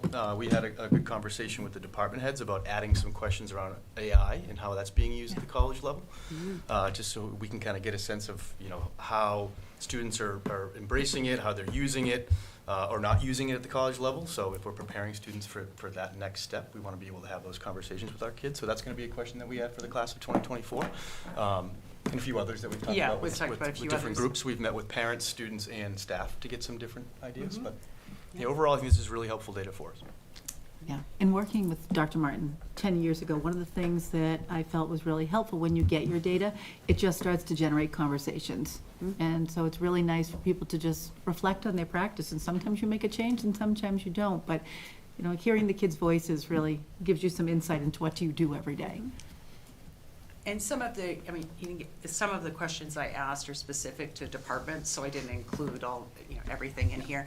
So like one of them was a question about what advice would you give to students who are applying to college now, and all that information went to the guidance department so that they can share that with the students who are now applying to college. What are the advice from, peers, not adults? I think that's the other thing is this work that I do is designed as a longitudinal study. So I think that it gets more meaningful as the years go on. So you'll see if there's any change between this group and the next group. But also if they make a curriculum change, or you make some kind of change in what you're doing, did it impact the students when they left? And was there something they can say about that? So hope it's useful. I did provide at the end of the report my email address. You're welcome to email me if you think of a question you want to ask, or you want to ask something about what I've just, provided for you, then please feel free at any time to email me. I'm happy to clarify a lot of what I've been doing. Okay, Thank you. great. Thank you for this. Thank you. Appreciate that. Okay, and Mr. Bishop, we have you up again for the Hopkinton High School Program of Studies. Okay, all right. Well, believe it or not, it's that time of year again where students are going to start to pick their classes for next year. And so when we return from February break, the process begins where staff will go into Power School and start recommending students for classes for next year. And then the week after that, students will start to then pick their classes. So we wanted to come in front of you all tonight and get your approval on some changes to the program of studies, as well as some additions to the program of studies. I think it's important to mention that there's no funding increases to any of these asks. The way it works is that we run classes solely based on student interest. So there are going to be plenty of classes within our program of studies that won't run if they just don't have the student interest. We don't take them out of the program of studies, we keep them in. And so that's always kind of how we've gone about doing our program of studies. And so we have a few new course offerings, we have some additions, some name changes, and then just a few important things I wanted to note. So I thought I'd just go through those and then answer any questions that you have. So I thought I'd start with the new course offerings, which we're pretty excited about. This comes about through feedback that we gather from students, like we just talked about from the PAG survey, but also students who are currently at the high school, as well as our department heads and teachers. We always want to offer classes that students want to take, especially as things change. And so this first class we're very excited about. It's going to be in our Business Technology and Engineering department called Digital Citizenship and Media Literacy. It's going to be taught by our media specialist in the library, Ms. Abraham. She's very excited about that. It's going to be really kind of focused on helping students prepare and navigate and thrive in the increasingly digital world. Topics such as the impact of social media on mental health, the evolving role of artificial intelligence, like we just talked about, digital citizenship, your footprint online, those things are all really important. It's also going to talk a little bit about online research, as well as guided inquiry design, as well as privacy and security. So a lot of really interesting topics that I think students are going to be interested in taking. It's also open to students 9 through 12, and it's unleveled, so really open to any student at the high school. Another class in our Business Technology and Engineering department. I worked pretty closely with Doug Scott, our department head in that department, who does a wonderful job of trying to add some additional computer science classes. I don't know if you remember a few months ago I came in front of you all with the budget and asked for additional computer science staffing. So this class would be one of those classes that this new person would be teaching. It's called Embedded Programming. It's kind of a beginner entry-level programming class, kind of part of our suite of computer science classes. Very hands-on. We hope it'll be for students who have had no programming experience, or even if they had some experience, to be able to kind of fine-tune their skills and get immediate feedback from the teacher. So very excited about this class as well. The next third of the 4 classes that we're adding is called Sport in American History. This is going to be an elective in our History and Social Science department. It's at the college prep level, open to grades 10 to 12. And it's really designed to look at themes in American history through the lens of both amateur and professional sports, and use the study of sports to create a richer understanding of the U.S. history. We've been starting to talk to students about some of these potential offerings, and I can tell you this is one that the students are very excited about potentially taking for next year. So it's just one of our probably 8 to 9 different history elective that students can take at the high school. And the 4th and final new potential class is called the Literature of Leadership. It's going to be taught by one of our English teachers who also is in charge of our tutoring center, who does an amazing job. It's open to grades 10 to 12, so it's going to be one of our English elective classes, open to all levels and abilities, and the idea is to kind of build on students' leadership skills and explore how leadership impacts different organizations and settings. They'll be reading multimodal texts across different genres, and also coming up with their own leadership plan for each student during the class and kind of self-reflection. So it's something we're really excited about. So those are the 4 new classes that we're hoping to add to the program of studies this year. In some additions, first is the competency determination. I know we've talked about that a few times here, so I think you're aware of what that looks like. That's just going to be put into the program of study so students know what the expectations around determining competency will be. And we've also explained that to the students at class meetings recently. The other is a work study, which is underneath our alternative pathways programs. We have a work study program at the high school. We've had it for a number of years now. Currently, we have 6 students doing it. Usually, we have anywhere between 5 and a dozen students that do work study, but we didn't actually have it in our program of studies. It was mostly through communication from a student's counselor, maybe a teacher, maybe a liaison if we thought it would be right for the student. But we really want to kind of put it out there for all students to be able to participate in this. And basically, it's an opportunity to earn credit by completing 90 hours of real work experience, and that would take place of taking an elective class in the building. So again, not a lot of students take advantage of this, but we're trying to kind of explore those alternate pathways, and we think this could be something that we'd like to kind of publicize to all the students at the high school. So this is something that we've been doing for a while. We're actually just putting it into our program of studies. Name change is really quick. It's for 9th grade. Some of our students who are involved in the science fair have taken what we call Honors Intro to Chemistry with Research Methods. So if you did the science fair, you had to be signed up for that particular class. We're going to be doing things a little different with the science fair, where a lot of the work is going to be done outside of that particular class. It's going to help with schedule flexibility and class sizes. So we're just going to be calling it Honors Intro to Chemistry, so any student can take the class. It doesn't have to be the ones that are in the science fair. So we've emailed all the students and families. They have an idea of what that's going to look like. It's just a small, minor name change for students as they come into the high school. And then important to note, I know I mentioned this when I came to talk about the competency determination, but we are leaving in all MCAS-related remediation courses. So if a student is struggling and we identify some areas of need, whether it be through biology, math, English, we're going to keep those remediation classes in our schedule and make sure that we offer those supports to those students, even though that the determination has changed a little bit. We still think it's very important and very valuable to have that in our program of studies. So that's kind of the additions, changes, and updates to the program of studies for next year. So I'd love to answer any questions that you may have about it. Any questions? Great. No, all sounds good. It's all good. Thank you. Always Awesome. appreciate Thank you. all the details of the changes. Yeah, So it's exciting. I really enjoy this part of the process and getting the feedback from the students and staff and seeing the excitement and, picking classes for next year. It's a nice time. It's stressful, I think, You for do some a great students, job but it's nice. of reflecting what is expressed interest of students and making sure that the courses are reflective of What they what their want. needs are. So, Yeah, and I absolutely. appreciate the MCAS remediation still being in there. So. It's very important, yeah. So. The digital citizenship course sounds really valuable. I hope they take advantage of it. Me too. Yeah, I'm very excited about that one in particular. Yeah, so looking forward to it. But thank you for the support. Thank you. Take that leadership literature course.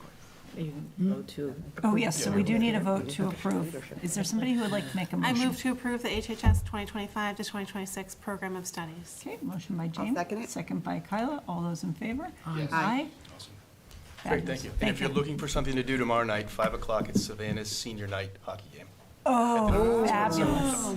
Thought I'd pass that on. Thank you. She got 5 o'clock tomorrow night. Yep. That's She's great. got practice tonight, that's why she can't be here. Hey, you know. Oh. All right, Mr. LeFevre. Welcome. Good evening. It's nice to see you. Good to see everyone. Thanks for having me. I really have pretty minimal changes to our program of study, so I thought it would be fun to just do a quick update from HMS. Would that be all right? Yeah. I can do it in like 90 seconds. 90 seconds. We're timing you. So we are approaching the end of trimester 2. It's an exciting time of year. We just wrapped up our winter sports season, so we're looking ahead to the spring. We're busy in rehearsals for Beetlejuice, which is our spring musical. We're about to tip off our inaugural HMS Unified Basketball season. With the help of the HPTO, we're bringing in a guest speaker after February break. His name is Anthony Valentine. He is a motivational speaker. He'll share with the students his personal journey, a message of resilience, messages around positive self-image. He'll actually be on campus with us for 2 days. We're excited about that. So a large grade level assembly with each grade, followed by visits to classrooms. We're about to have our 6th grade homeroom challenge. That's a little ways off, but it's a fun night for our 6th graders. It's a social event. It's guided by our 8th grade student leaders, which is called our Ignite program. So we're looking forward to the spring, but a lot of exciting things going on at HMS. That's great. Thank you for sharing that. You're welcome. For the program of studies, this year I had 3 bullet points in the menu, I haven't eaten dinner yet, I'm sorry. In my memo. So a refresh of the letter at the start of the document. Each year I kind of just reflect upon the mission statement of our school, growing an active community of strong minds and kind hearts, and just reflect upon that in this letter. So you'll see some edits there to that effect. In the English Language Arts section, we're excited to add 2 book titles to the program of studies this year. 7th grade did a whole grade read of I Am Malala. Most of us know that coming of age story. That was very well received by students.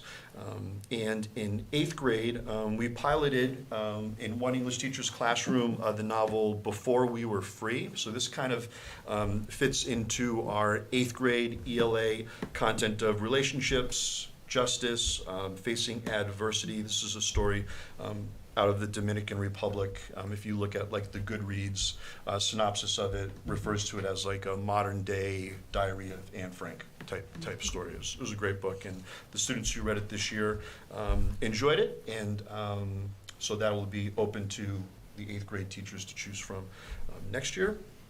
And then the third bulleted item that I have here is just some changes that were made in our math department, moving some things around to make it more sequential and easier to read. So really just some edits there.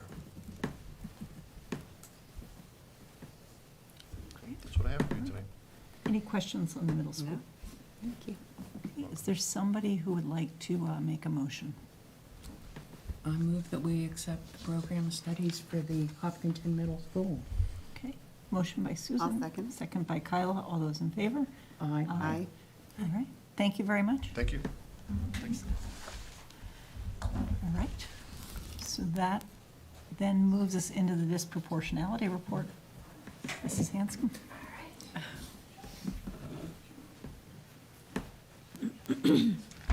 Hello, thank you for having me. Alrighty, disproportionality.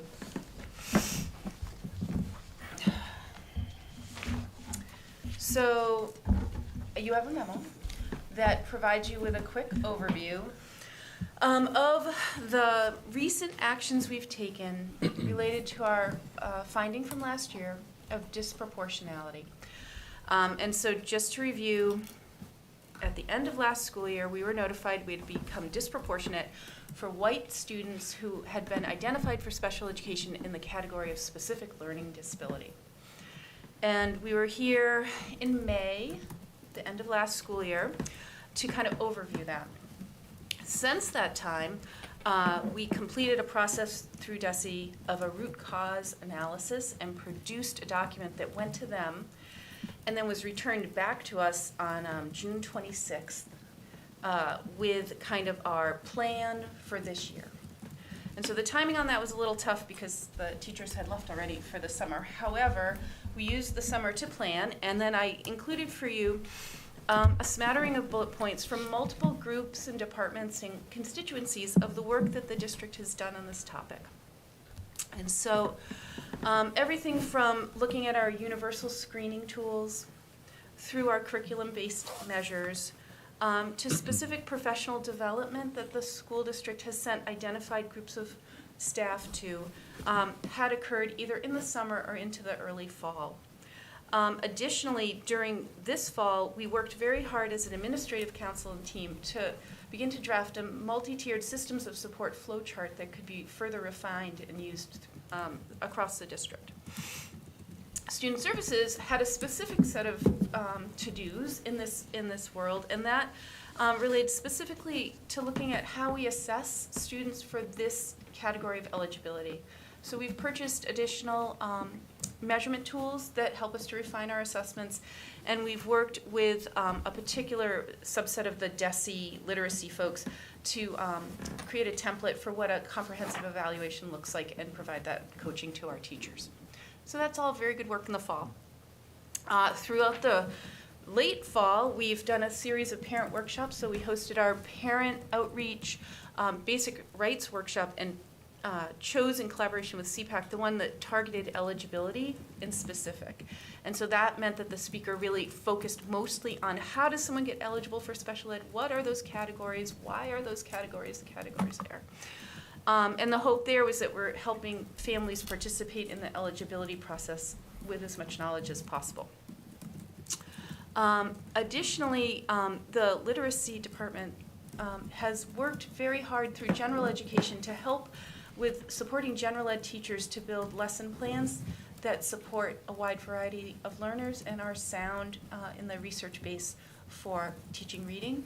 And I appreciate very much the collaboration with our general ed partners for that.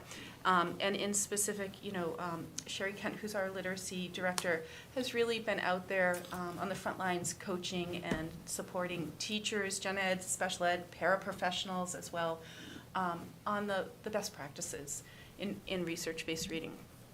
And on our PD day, a large number of teachers went through a very specific professional development training specific to neuroscience, the brain, and how the brain reads. And I think that's the type of investment we've been putting into this conversation. And then finally, all the way to January, we just covered the new IEP with CPAC, and we spent a lot of time talking to parents about what the goals are, how do you read them, what does it mean, answering questions. The next steps for us will be to continue to raise awareness in the larger community, both of folks who maybe are already involved with special education, but folks who are not. And I think that was a big message we got from the original DESE findings.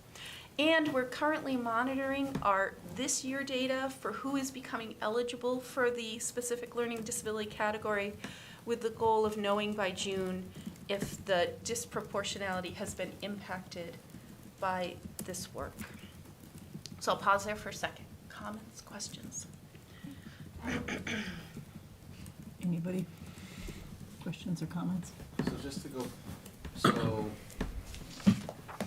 there were too many white students that were identified as students with learning disabilities, or they were not enough per the community population So identified? there were more Too students many- who were white than their percentage in the community would say was I got it. 70% of the community is white, there was 80%? Okay, gotcha. Yeah. Okay. So, okay. And the Department of Ed has an algorithm for this, it's called a risk ratio, that's based in like meta statistics for the country. And we, receive that, but then we have to customize that information to our community.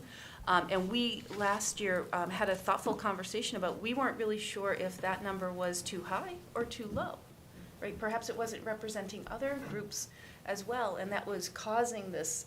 And so we're really trying to stay open-minded in this work, and I've thought a lot about it, that what we want to do is find any student for whom they are eligible, independent of the category, and do a good job evaluating. And that approach has worked so far this year. So the goal is, I assume, or the practice is, probably more importantly, any kid, I don't care what group he's a part of, that should be getting special education services is going to get. Correct, and they should be matched to their needs And that's determined by testing. by thoughtful assessment. Exactly. Great. And every student is thoughtfully assessed.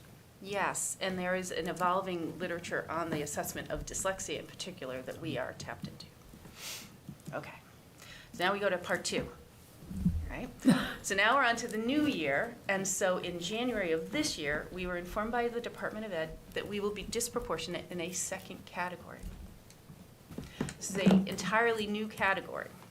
That category is specifically titled Placements of Asian Students in Substantially Separate Settings. And so we're going to take just a minute and kind of overview that. And I'm going to caveat this by saying, so we're very early in this conversation. We haven't had the root cause analysis time yet, and the Department of Ed has actually hired an outside consultant company to help people this year, and so we'll engage with them. But broadly speaking, what's important to remember is that families self-identify as Asian upon registration when enrolling their children, and there are more than 10 countries and I gave you guys a demographic link, across the globe that are categorized as Asian. So it's a very, very large group of people. Additionally, what's important to know is that a student's amount of time out of gen ed is part of their IEP process, and their parents are part of that, but also people consent to IEPs. And so this category is basically saying that there appears to be greater than the percent in our population, Asian students who are having increased special education services outside of the general ed setting. So that's the finding. We now go right back to the beginning of our process that we did with SLD, where we'll do a big demographic look at our town and our data. We'll make a plan, we'll send it to DESE, they'll send it back, and then I'll come back and tell you what we found. Comments or questions? What do they want you to do? Do they want you to have fewer Asian students identified? Well, I think that what this is a reflection of the desire to always make sure that students are placed in the least restrictive environment. And there's a history of kids of certain racial groups being more pulled out. And so Okay. they're guarding against that. Whether or not Or that's being accurate over-identified. is not baked into this equation at this Okay. time, and we're gonna look into those questions. There are other factors, and we'll Okay. take a good, honest look at all of them. That helps a lot, over-identified. Yeah, Okay. that's, Okay? So when I hear outside consultant from the state, that, You hear ka-ching? well, no, I'm wondering, it sounds like the state is paying for that. They sure are.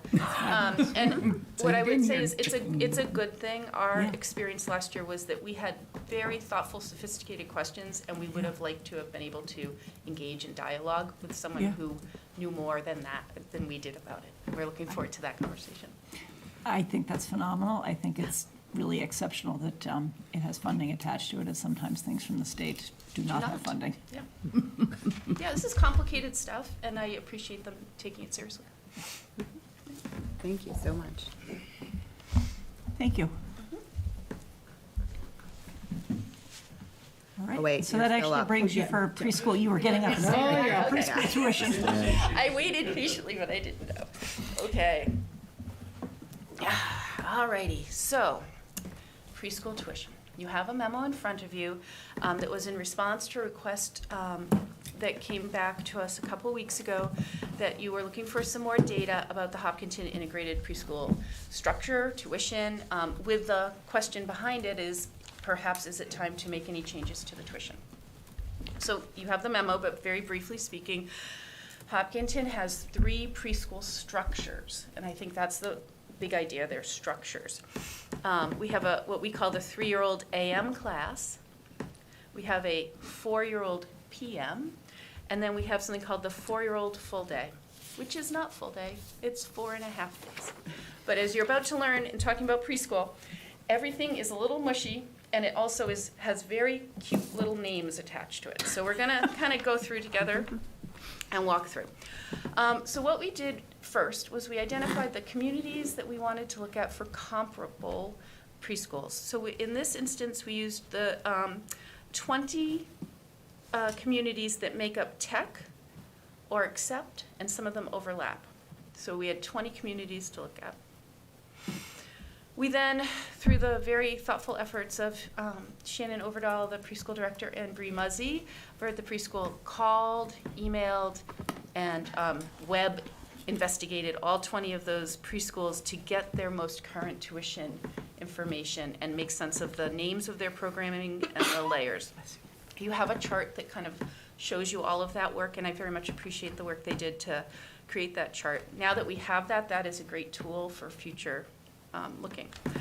It's important to note that every different community had different names, different structures for their preschools, and they were all based on historic program evolution and those local community needs, and that there were almost no programs that were exactly the same as ours. So once we had identified all of the programming, we clumped the ones that most looked like our programming together, and then we created a common metric so you could compare the costs. And we did that by creating a common per hour rate That is not to say that anybody's getting paid that rate per hour that works there, but it's a common denominator that you can then use across all the programming to rank them and to compare. So we did that process. You have 3 graphs that show you where the Hopkinton Integrated Preschool falls out in that ranking. And for the 3-year-old program, broadly speaking, they're right in the middle. You can see there's some stacking out underneath it of programming going out. If our average hourly rate, and this is $9, their programming that goes all the way up to $13.55. We looked at the 4-year-old. There were fewer of those, which is why that bar graph is so much thicker, and there are fewer options. That was a less popular option. And again, we came in at about this $9 rank in the middle, and there were programs that went out to about $12.60, and some that were down around $7.50. The more striking piece of data that we came across was that for the 4-year-old full day, which is 4.5 days, about 22.5 hours a week, Hopkinton had really kind of fallen back and was in the early, third of that ranking of schools. And that was surprising to us when you think that that's probably the flagship structure, when you think it's the larger structure, the most time, and it's the preparatory structure to kindergarten. So I thought that was notable. What we then did is we kind of took a look and we said, well, what would happen if the tuitions were raised, they were equalized to each come in at approximately the same number, and what would that do across these 3 programs? And broadly speaking, it would move all of them into the top third of communities' costs. At no point would they be the highest, but they would not, at least that large 4.5-day program would definitely rise up into the top third of tuitions. We shared as well what the impact would be for families if you were to do an incremental tuition raise to approximately this $10 an hour metric. And broadly speaking, it did increase the tuition for the 3-year-old program for families by $400 a year, for the 4-year-old PM by $500 a year, and for that largest program, the 4-year-old full day, by I think $880 a year, if I remember right. The last thing we did want to say is that we looked back, and as far as our records could go, the tuition at the preschool has not been increased in the last 9 years.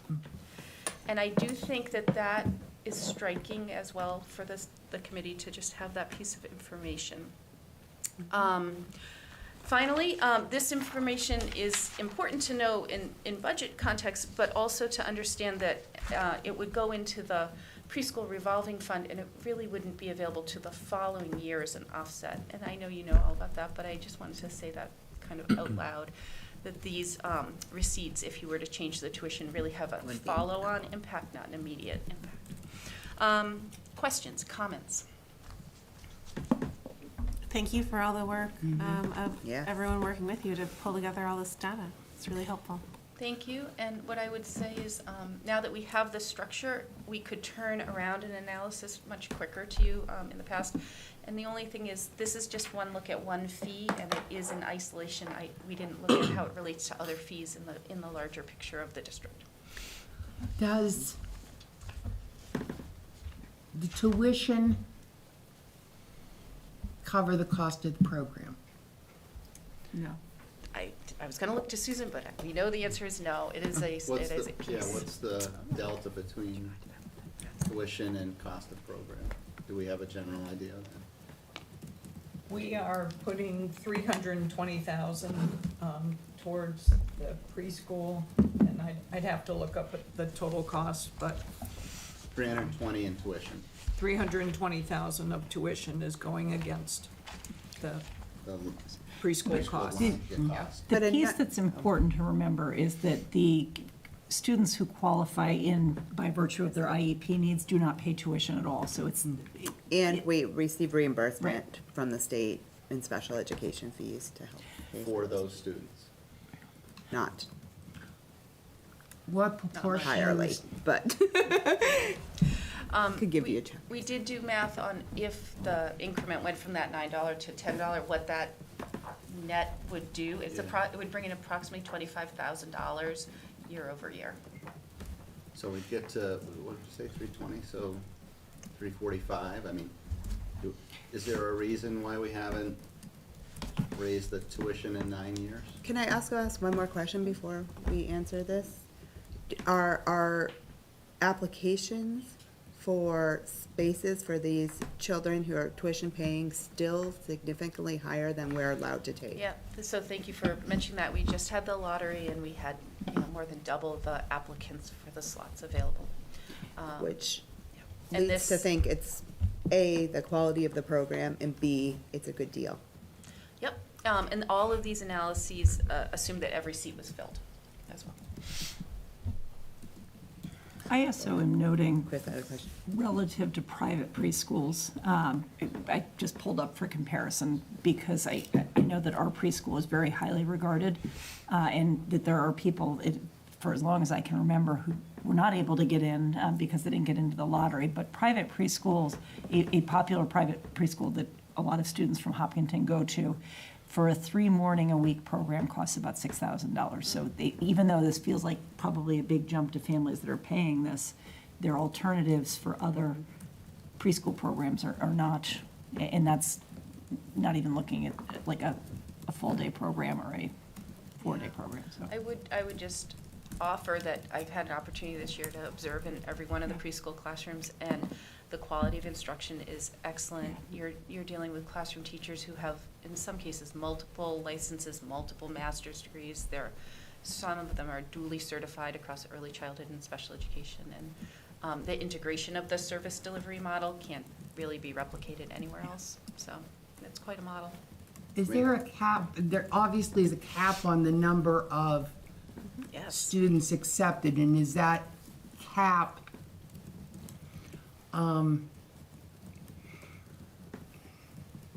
we have students in the preschool that are kind of IEP, and then there are so many other slots for, Yep. Peers. yeah, We call them. and, what, We call them peers. peers? Yeah. Okay. Increasing the number of slots would require a hefty increase in the cost of the program, correct? Yeah, so that is not under discussion at Consideration, this time, yeah. and that's a much larger inquiry, and also there are significant space issues. Yeah. Just asking. Even if we wanted to open additional classrooms, we have no classrooms. Just to be fair. Chris, were you going to say something? Yeah.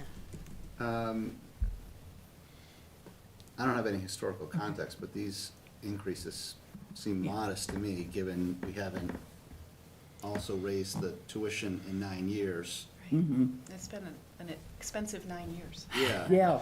Yeah. Yes, and we've opened a new school for this program. I mean, I think it's time. are we gonna raise it?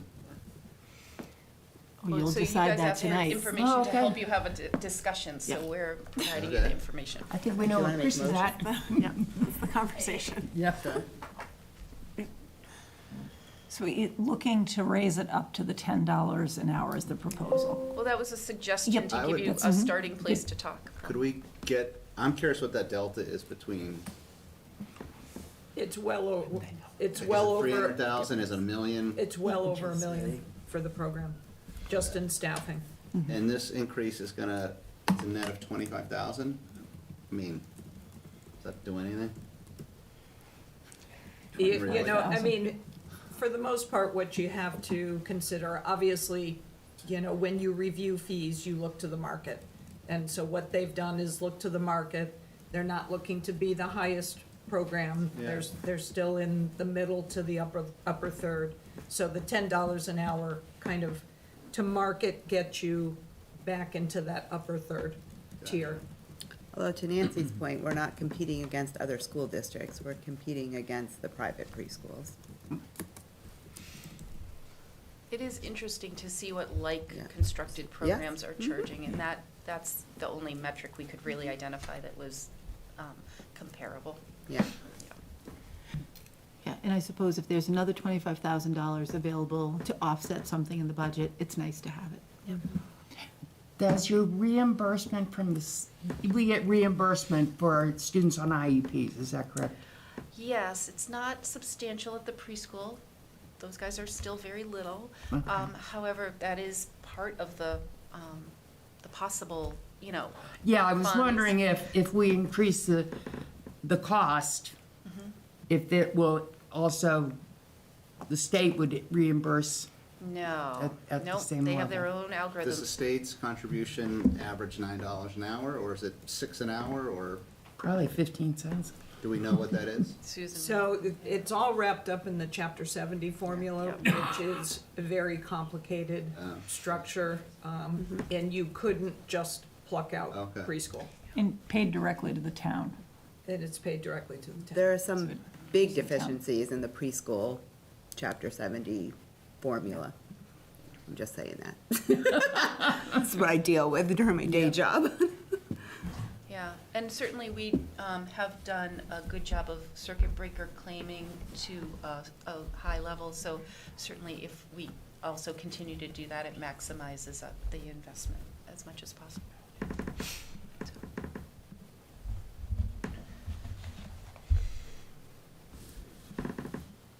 Other thoughts?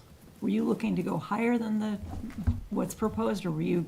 No, I was just, Yep, okay. I mean, we have it built into the budget, so an extra buck an hour, 25 grand, that's great. I mean, Yeah. dollar raise over 9 years doesn't seem impactful to me, but if everyone's comfortable, if you guys are comfortable with that, that seems to work.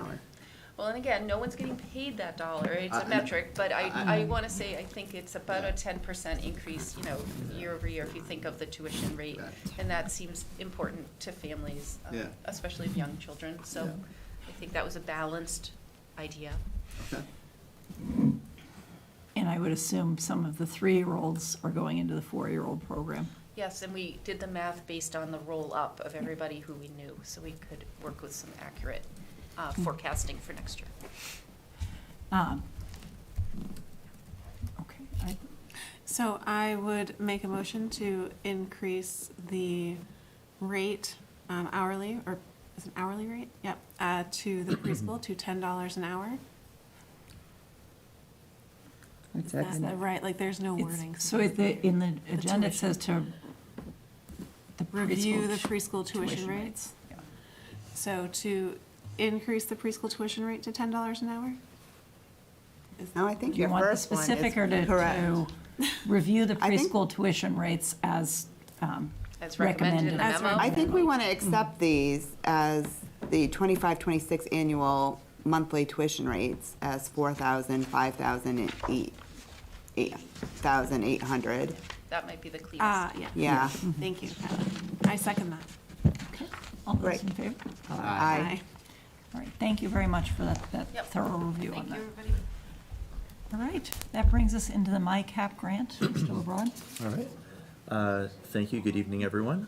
Tonight, I am requesting the acceptance of the Hopkinton School Committee of a My Career and Academic Plan, or MyCap, Planning and Implementation Competitive Grant, which was awarded to the Hopkinton Public Schools from the Massachusetts Department of Elementary and Secondary Education in the amount of $30,000. This grant provides our district funding to support the development and implementation of a MyCap program in grades 7 to 12. For background, this grant comes on the heels of a similar competitive grant that we won last year in the amount of $11,000. Last year, we used that money to establish a post-secondary planning task force. That group was able to put together, they did essentially a survey of the landscape of the work that we do in various buckets, bringing that together. And so the intention is to use the funding this year to put a similar group together that will work to begin to operationalize the plan and recommendations that were put together at the end of the last school year. Sounds great. Any questions? Okay, is there somebody who would like to make a motion? Make a motion to move to accept the MyCap grant in the award of $30,000. Okay, motion by Chris, second by Susan. All those in favor? Aye. And that's great, thank you for bringing that. Thank you. And then brings us to the FY '26 budget update. Dr. Kavanaugh. All right, thank you. So you will recall that on January 23rd, you did in fact vote the Hopkinton Public Schools FY26 budget. In the last week, we have received a directive from our town manager. And what she has asked us to do is to close that gap between the anticipated expenses and revenues so that the town is able to arrive at a balanced budget. And as of the time of the letter that she sent to us, the town was $1,151,862 from a balanced budget. And so what she asked is that the school department budget request be reduced by $415,015 in order to achieve a 5.75 increase year over year from FY25 to FY26. They came up with the number 5.75 as it represents an average annual increase in the school's budgets over the last 5 years. And so I do want to thank all of the directors. I want to thank Mrs. Rothermick, Mr. Lebrad, and all of the building principals who sat in a room for about 4 hours this week. And we really went line by line through everyone's budget and thought, what is it that we can live without in order to get to that $415,000? Was every group that has a budget requested to reduce by the same amount? You mean, oh, you mean townwide? Yeah. I don't know the answer to that. One of the things that she had said is that the other municipal departments were able to come up with just over $1 million collectively. So back on the slide before, the 1.151 $862 million gap. The $1 million that got trimmed, was that before or after that gap? That was before this gap. And so today, when we had a budget advisory meeting, they indicated that they were just below the $1 million mark at this time. So we're talking like 999,999, kind of just below. So when the schools, if the schools get to the place where that 400,000 comes out, they'll be at a $600,000 gap. And I know there are still some unknowns from the town. Free that cash has could not help. yet been certified. Right, and I know they're still working to get the insurance number firm. Yes, that's right. So we recently had a teacher of ESOL, English for Speakers of Other Languages, resign. She'll be leaving us at the end of February, and so the plan is to cut that position for next year. We have talked to Jennifer Suker, who heads up that department, and she does think that with some of the reduced student numbers for next year, and if we increase some of the teachers' caseloads, we will be able to cut that position, and that teacher's salary was $105,000, so. How big of an impact will that be in increasing their caseload? I don't know the answer to that offhand. Yeah, we would have to look that up. But they're going to do it from now until the end of the school year, and so we'll see just how tenable that is. At the high school, the Hopkins School, and Elmwood, we are reducing the budget by 5 paraprofessionals. These are not special education paraprofessionals. Their salary is roughly $30,000 a year, so those 5 positions equate to $150,000. What kind of paraprofessionals are they? They support general education services mostly. Yeah, but they support students who are, like, I don't love that. The paraprofessionals are supporting students who need just a little help and maybe are not on special ed services, but they're supporting the entire Implementing classroom. MTSS. Right, aren't they part of the MTSS programs? Multi-tiered system of support? So, one of the things that happened, and so that we're not talking about like Marathon here, and there are still significant numbers of other paras. But when we opened Marathon School, when they were at Center School, everyone in the kindergarten, for example, had their own para. And when we went to Marathon, we had one A-para for every 2 classrooms. And so, yes, they do all kinds of things. I mean, sometimes they'll walk a child somewhere, sometimes they'll go to the laminating machine, sometimes they'll do, math problems with a kid in a classroom. They can do anything, and they are not attached to a particular student, but rather they are sort of there to support an entire classroom. Why are we only trimming 150? For historical. Yeah. And I'll just be honest, like, when we think about them at the high school, some of them are there to do, like, student supervision in the library, for example. So that might be a high school use of an A-para. A-paras do almost anything in our district. Right. So that we're looking at losing 5 of them. Yeah, 3 are at the high school, 1 at Hopkins, 1 at Elmwood. I have a question I should have asked earlier in the slides. If you go back, the deficit, $1,151,862. And if the town departments have trimmed $1 million, doesn't that just leave a deficit of 151,000 something? No, that 1 million was trimmed before we got to the 1,151,000. Okay, Yeah. At one time, we were over $3 million apart. okay.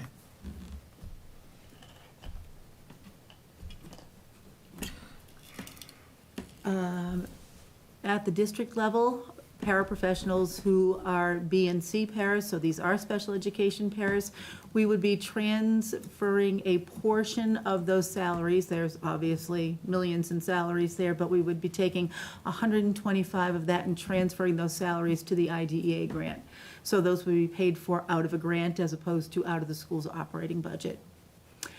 At Hopkins, Mr. Cotter had requested a reading tutor in the FY26 budget, and he requested that position at 1.0. If we reduce it to a 0.75 position, the savings is $10,000. So when you add up all of those positions on the top, they add up to $390,000. And then if we look at other revenue sources, we just talked about the additional $25,000 from the pre-K tuition. If we add that in, that gets us to the $415,000 that the town was asking us for. And so you can just see that delineated for you on that slide. The staffing cost reductions were $390,000. The new revenue sources were $25,000, and so the total reduction is $415,000. So if we're looking at the revised FY26 budget, we originally had you approve a budget for $67,190,630.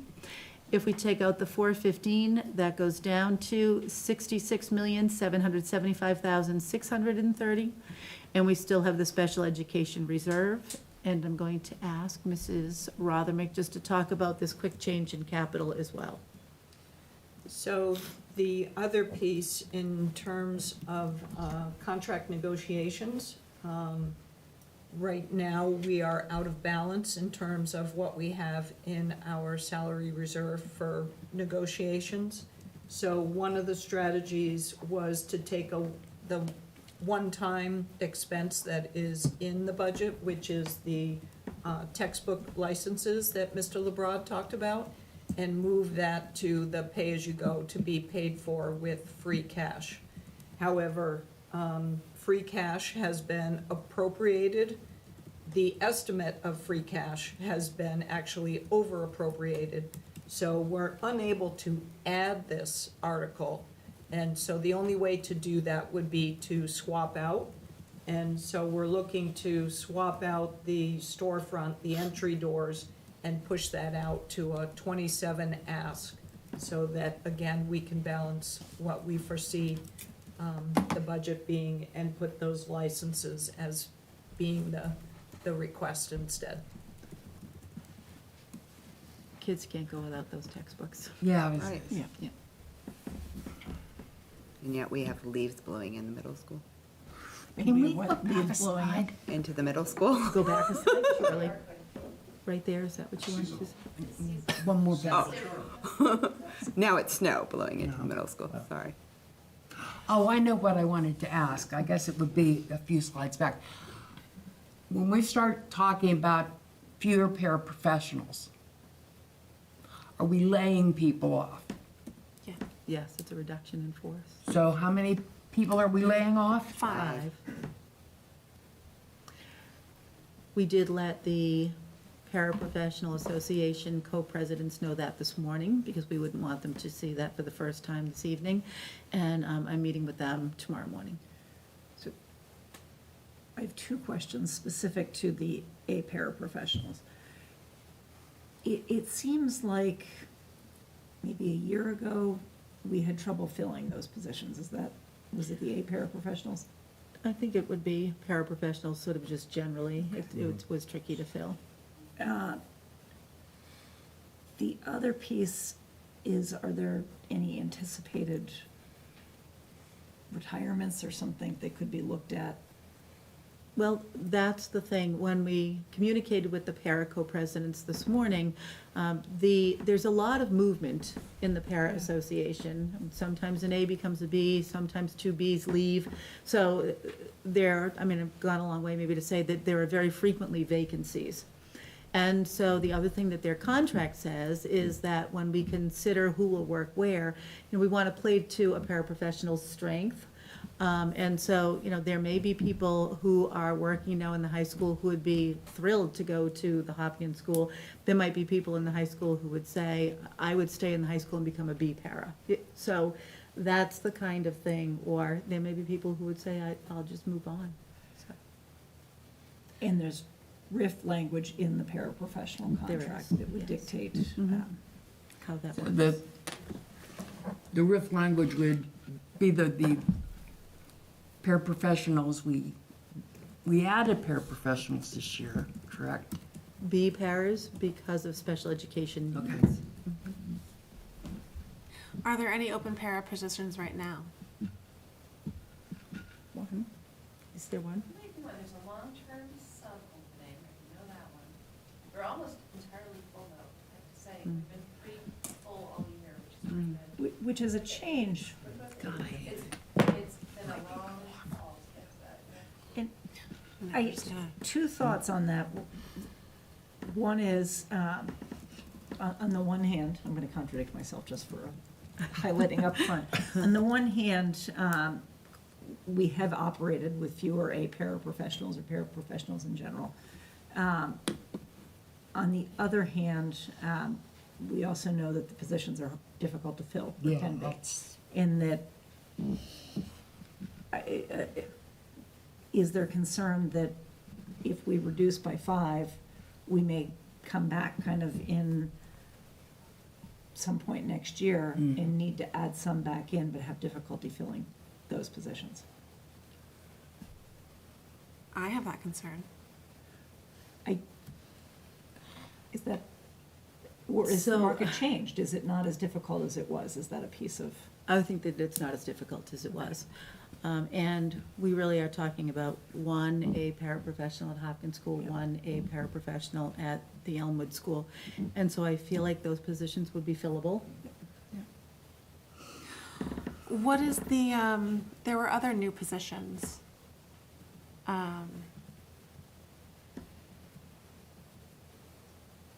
So Marathon has 1 vice principal. We discussed and approved a new vice principal at Elmwood, Yes. Assistant. assistant vice principal, or, Assistant principal. Yeah. sorry, not sorry. I know what you mean. So what if we put that off a year? Well, My thought too. we can't anticipate what the FY '27 budget is going to look like. Like, next year, the town could tell us absolutely no positions. Right. And we did weigh that, so just so you know, all of the building principals are together in a room. And when we thought about the value of an assistant principal and the kinds of things that that person would be able to do in terms of evaluating teachers, supporting instruction, supporting special education, helping with discipline issues, we felt like that position might be more needed at this time than the A para position. And I don't want to say that to in any way be dismissive of the work the A paras do. They work so hard and they are good for our school culture.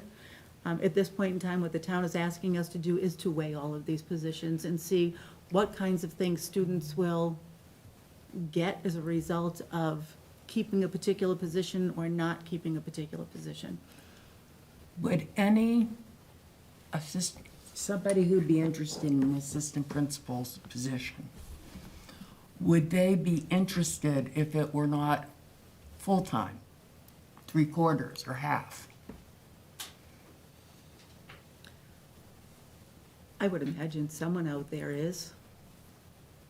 Of course, then again, if it were somebody from the,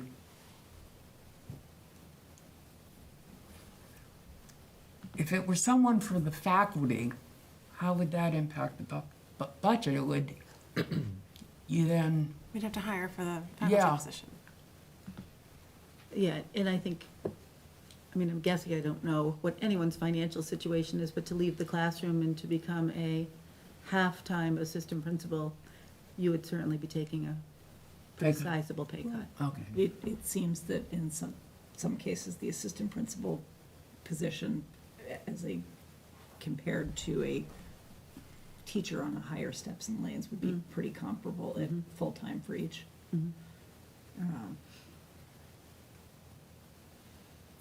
So this. When will they, sorry, when will they know, you said they're waiting, the town's waiting to get a confirmed, is it insurance? The insurance quotes, and that was one of the things that the numbers that were put in for the budget were high. They were anticipating a large jump in the insurance, but they're also looking at other options. They haven't made a determination. When will they find that out? I Hopefully guess what I'm next- driving yeah. at is, let's say insurance comes back and there's savings of 200,000. Can the school raise their hand and say, okay, We want ours back. We're We gonna- want our In- paraprofessionals back. we're In gonna my cut 2 recommendation. paras instead of 5, or, My recommendation from my experience going through this in other years is that we not revote this budget until we, definitely not tonight, potentially on the 27th, we would have clearer information to make both to hear from the community and to understand, kind of, let this all sink in, because it's Yeah, a big deal. We voted a budget that we I'd vote felt. no on it if we had to do it. So, understood. I think the piece that comes, that will will come there down. be more clarity from? There will hopefully be more clarity. I would prefer not to revote a budget until there's more clarity, because Okay. at least all the pieces are on the table, and we're looking at, hearing from the community and where they stand with all this. But ultimately, if that number doesn't shift, we can certainly vote the budget that we vote, but the town has the ability to not fund to what it is that we'd like it to be in the end. So we do have to. These work things are with the just, the paraprofessionals are just critical in many ways, you know? So maybe we would want to hear more from principals over what that impact is. that- Yeah. Yeah, I Or can something that certainly you want to bring bring you back some to us more on the information, 27th, specific to the buildings that are, Say we have 2. I know, I hate to put them on the spot. Okay. but Would be more the piece, because it also isn't representing. 2 seats right here? Well, so the middle school. He can bring a third seat on. Yeah. Middle school does not have a single. The A middle para. school does not have an A para on there. Oh, so he has no dog in the race. Sorry. But so I would want to have, to be fair, not just to put the high school principal on the Yes, that's spot, but to absolutely also fair. hear from, because it is, Oh, but it's so much fun to put him on the spot. it is, but I wouldn't want him to have to represent all 3 buildings that would be impacted. And they'll be impacted very differently, because at the different grade levels, you use your A paras very differently. and- Will we know in the next 2 weeks if some paras are retiring? If they would prefer to move to a B, and maybe some of this gets sorted out on its own? Or I is that would something guess we won't know most till- of this will get sorted out on its own. So, That's what I would guess. Okay. But would we know that in 2 weeks? In terms of, No. are you looking to find out if someone is actually going to be laid off? I'm just curious, we gotta cut 5 paraprofessionals. If 3 people are like, well, I wasn't gonna come back anyways, great, there's 3. The churn rate for paraprofessionals, at least 5 will be gone. At Okay. least. so The other piece that I All would right, so want to that's have, impactful then, or- That's Yeah. an interesting. And the verbiage. reason the middle school does not have one up there is they don't have any A pairs. Yeah. So just to give you an idea how, So on a given year, different there's schools are 3 operating. high school paras who leave. are there, all the time. Okay. So, without putting him on the spot, it probably, it probably $1,000 a year. will be fine. the, I know. From a budget standpoint, I understand maybe from having enough coverage for kids, that's, I get, that's a separate question. can we request also some information on how those positions would, how the coverage for those How positions they're would, currently used. how they're currently used and how they, other positions might be able to, how that might be filled by other people in the buildings?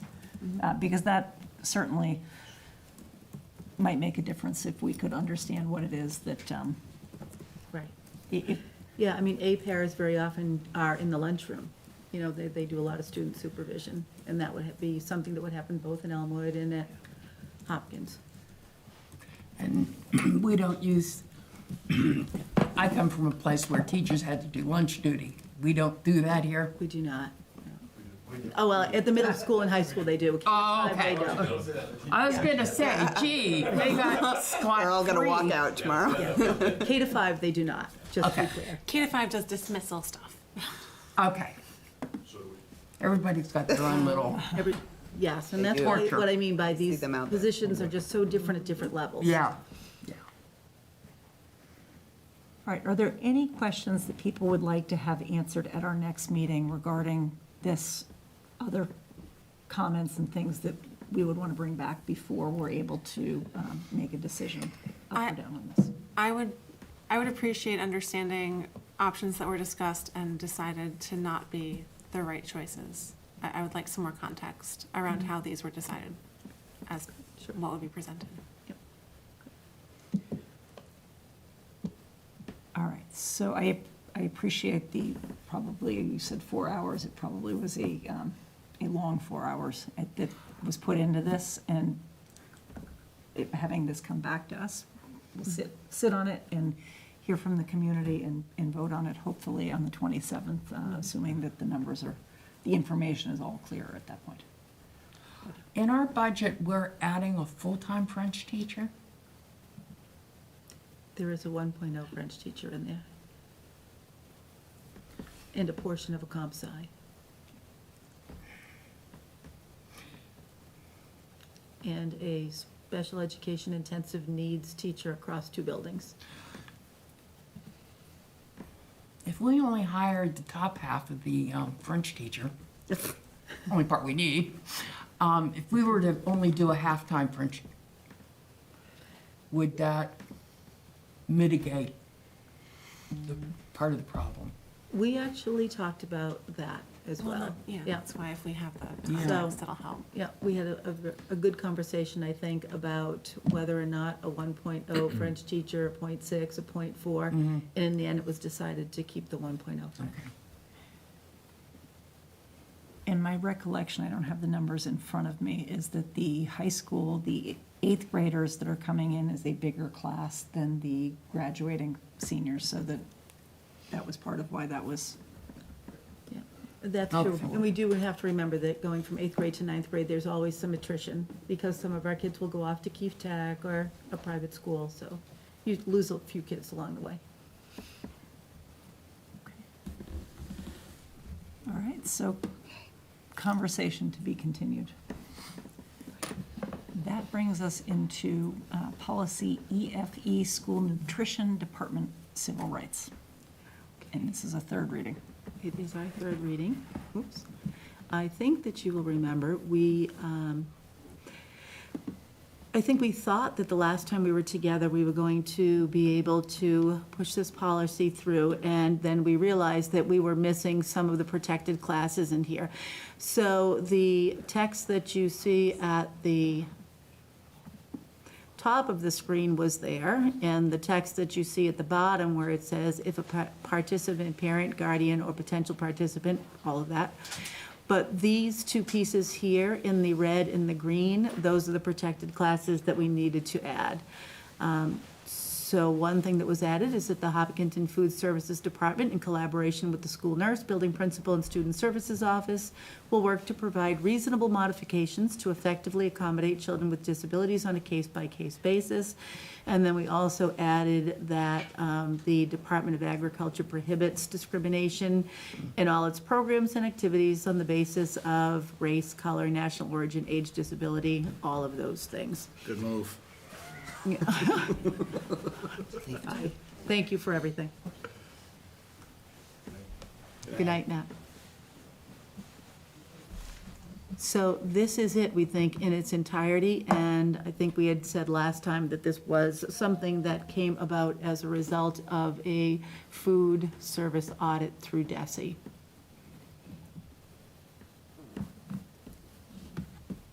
The one that's linked from, that's fine, but just so that we know, the one that's linked from the agenda is not that. Like, I'm not seeing that. Oh, you know what, I see that, but maybe it's because I'm one of the owners of this document, Maybe. so that might be why I see it that way. The link that I'm on in the agenda goes to that. Oh, Mine doesn't. Yeah, mine Yeah. doesn't. Let me try opening it again. If a participant on mine is, Jamie, you're saying if a participant, there's just a sentence or two, right? Yeah. Yeah, Yeah. yeah. You guys don't have any of the federal law in oh, USDA. there we go. No, I Try it have, now. I don't have, I have. Oh, now there it's it there. Okay. Whoa. yeah, now we got it. All right.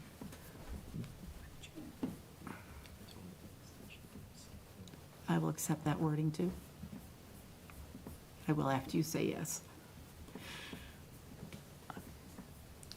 I move to approve policy EFE, school nutrition department civil rights. Okay, motion by Kyla, Second. second by Susan. All those in favor? Aye. Okay. That's great. And that brings us then into our reports. We do not have Savannah here for the student council, but we can go into the superintendent's report. Okay, so thank you. This is the superintendent's report for February 13th, 2025. I wanted to update you on the enrollment numbers just very quickly. Our current pre-K to 12 is at 4,265, and our demographer predicted that we would be at 4,290 by the end of the school year. So we are currently 25 students from that mark. And I think every once in a while, we show how far we are from the mark. On September 26th, we were 53 students from the June 30th target. October 10th, we were 44. In January, it went down to 39. And now on February 13th, we are 25 students from the June 30th target. People may be wondering why we had 14 students enroll in this period. In many other countries, the school year is just ending. And so sometimes when people are planning to move to the United States or move to Hopkinton, they do so at the end of their own school year. Like, that's pretty typical for kids who are moving from South America. Anyway, we're down to 25. All right, and then everything else in here is just stuff that we're celebrating. So Wendy MacArthur is our middle school librarian, and the Massachusetts School Library Association gave her the 2024 President's Award. Just so you know a little bit about her, she's in her third year as our library media specialist, and she has revitalized the library after years of closure. We really did have no librarian in our middle school library, and if you go in there today, kids that you think would never be interested in reading and taking out books, and classes are down there. It really is a super vibrant place. Wendy has created a space where all voices are represented and respected, supported by a reconsideration policy and procedure she helped to develop to ensure continued inclusion. Her proactive collaboration with teachers brings engaging lessons and outreach programs, while her kind demeanor, interactive displays, and warm, inclusive environment have significantly increased student involvement and growth. The library is now truly the hub of Hopkinton Middle School, and so that's what her write-up said when she got her award. What is the reconsideration policy? So I think when it was her policy about texts, right? Yes, Yeah, yeah. so you know that there are some places where they would say, we don't want kids reading this book. Okay. And so instead of just taking it off the shelf, we go through a whole policy of reconsideration. Have we made a bad choice by putting that on there, or is this a text that the school, the building principal, and ultimately, at one point, maybe the school committee would support? But we are always willing to go back and look. All right, this one is really interesting. So way back in November, after Veterans Day, Jim Montalto, who teaches at Hopkins School, got an email from a resident in our town. And the resident, who is a veteran, his name is Tim Boyven, wrote to Mr. Montalto saying, during the pandemic, you're a student, we've eliminated the kids' names, and her sister started to call us their American grandparents since their grandparents were in India and couldn't visit. This morning my doorbell rang. She wanted to wish me a happy Veterans Day. Then she gave me 3 beautiful and thoughtful handmade cards, one from her and another from 2 of her classmates, neither of whom I believe I've ever met. And so we just thought that was really lovely of our kids, and something certainly to celebrate just their kindness and their respect. Marginal, which is Hopkinton High School's literature magazine, the NCT, which is the National Council of Teachers of English, they have a group called Realm, and every year the Marginal enters to see how they would rank, and this year we won the award, and we think that we are, so we got this award, and it's the 3rd time we have done it. We think that we might be the only school in New England to have done that. And they wrote to Ben Lally, who is the advisor to Marginal, saying, congratulations to you and your students on this exceptional publication. We commend you for inspiring a love of writing that your students will remember for the rest of their lives. And that's what we received from the NCTE. And Realm means recognizing excellence in art and literary magazines. Colleen Janino, who is the subject matter leader for visual arts. We finally got our results back from Scholastic, and we had 46 state-level awards this year, and I had emailed her and said, 46 seems very high, and she said we hadn't seen those kind of numbers in 10 years. So we're very proud of that. The pieces are selected based on 3 criteria: originality, technical skill, and the emergence of a student's personal voice or vision. This year we had 11 gold keys, 11 silver keys, and 24 honorable mentions. And if you are a gold key, your work goes on and it gets reviewed at the national level, which is The amazing. piece of art on your slide, is that a student's art? This, yes, it is. So this is entitled Christmas in Dorchester, 1955, and it was done by Evan Fitzpatrick. The next 2, Beauty in Imperfections, Pascaline Tete. And I think that they are a student whose work was showcased here before. Last year, yeah. Yep. And then this one is entitled Life Fragile by Juliet Finlan. And we have access to all of these. I just picked out a couple because these were different media. And they're just really, the work is amazing, so. Mr. LeBrod and I had an opportunity to be around some buildings this week. And so at Hopkins, our grade 4 students are working on coding with the librarian, Lauren Pardee, and they have all made computer games. And so we all had the opportunity to try out the kids' games. They're going to put them all together in a spreadsheet, and you can go in there, click on them, and try a kid's game, and so it's great. Last night, we celebrated Marathon Math Night, so you can just see a couple of shots of families and their kids engaging in all things math. I would love to point out this person over here. This is Mrs. Shelley Moran, who is our K-5 math director. I don't think anyone I know is more passionate about math than Mrs. Moran, and that was alive and well last night. So thanks to Mrs. Moran and Mrs. DeBow for a great evening of math fun, some beautiful pictures. And that's all I have, but lots of really fun, productive, wonderful things going on where our kids are being recognized for teeny weeny little things and super great, wonderful things. All good. Amazing. Yep. Super. Other questions? No, Comments? thank you.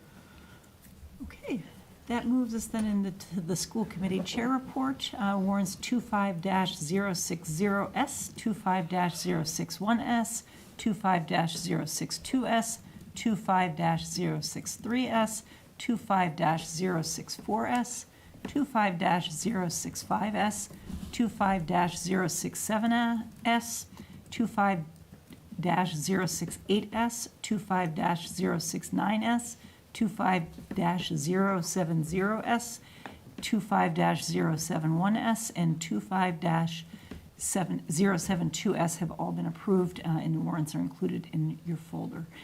Are there any liaison reports? We had a turf committee meeting, and the revenue generated by the turf, which is supposed to fund replacing the turf and upkeep, will not come close to replacing the turf. Well, the revenue we get, it'll take about 50 years of that revenue to replace the turf. So, that at some point will, I think, obviously have to come from, I don't know, from somewhere else, right? But it was a good meeting, and there's plans in place to, the AD and Parks and Rec, working together nicely to figure out field usage and then renting to outside groups and all of that. But we meet twice a year, and I'll have an update in 6 months when we meet again. Fabulous. That's it. Members of CPAC and the community provided refreshments for the Buddy to Buddy, right? Best Buddies. Best Buddies. Best Buddies program, which was, from what I see, they were overwhelmed with the donations of stuff. And there was a great bullying workshop Tuesday night, done by the CPAC. Great. They learned how to play. They learned how not to. If there are no other liaison reports, we can move into items by consensus. I have comments on the minutes from January 9th and January 16th. So I don't know if we want to Want pull to those. pull those two out? Yes, please. Okay. Do I need to make a motion to pull them out? So, Or can I move to approve items A through N by consensus? Yes. so this, we need the superintendent to make the recommendation first. Okay.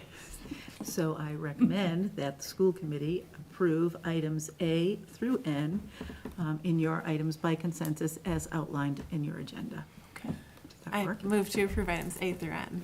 Okay, motion by Jamie, a second by Susan. All those in favor? Aye. Aye. And then do you want to highlight your thoughts Yeah, on- so I felt that in the January 9th discussion with the select board, we went into an explanation of what the VHS was for the French class. And I think it would be beneficial to have that a little clearer in the minutes. And then the language around the MCAS conversation from January 16th was a little unclear. So I could provide some suggestions to tweak that for clarity. But that was it, just those two things. Okay, so we'll bring those back for our next meeting then. Okay. All right, so is there somebody who would like to make a motion to adjourn? I move that we adjourn. Okay, motion by Susan. Is there a second? I'll second. Second by Kyla. All those in favor? Aye. And we are adjourned at 9:10. Our next meeting is February 27th, and then March 13th and March 27th. Thank you for everybody for hanging in a long meeting tonight. Thanks.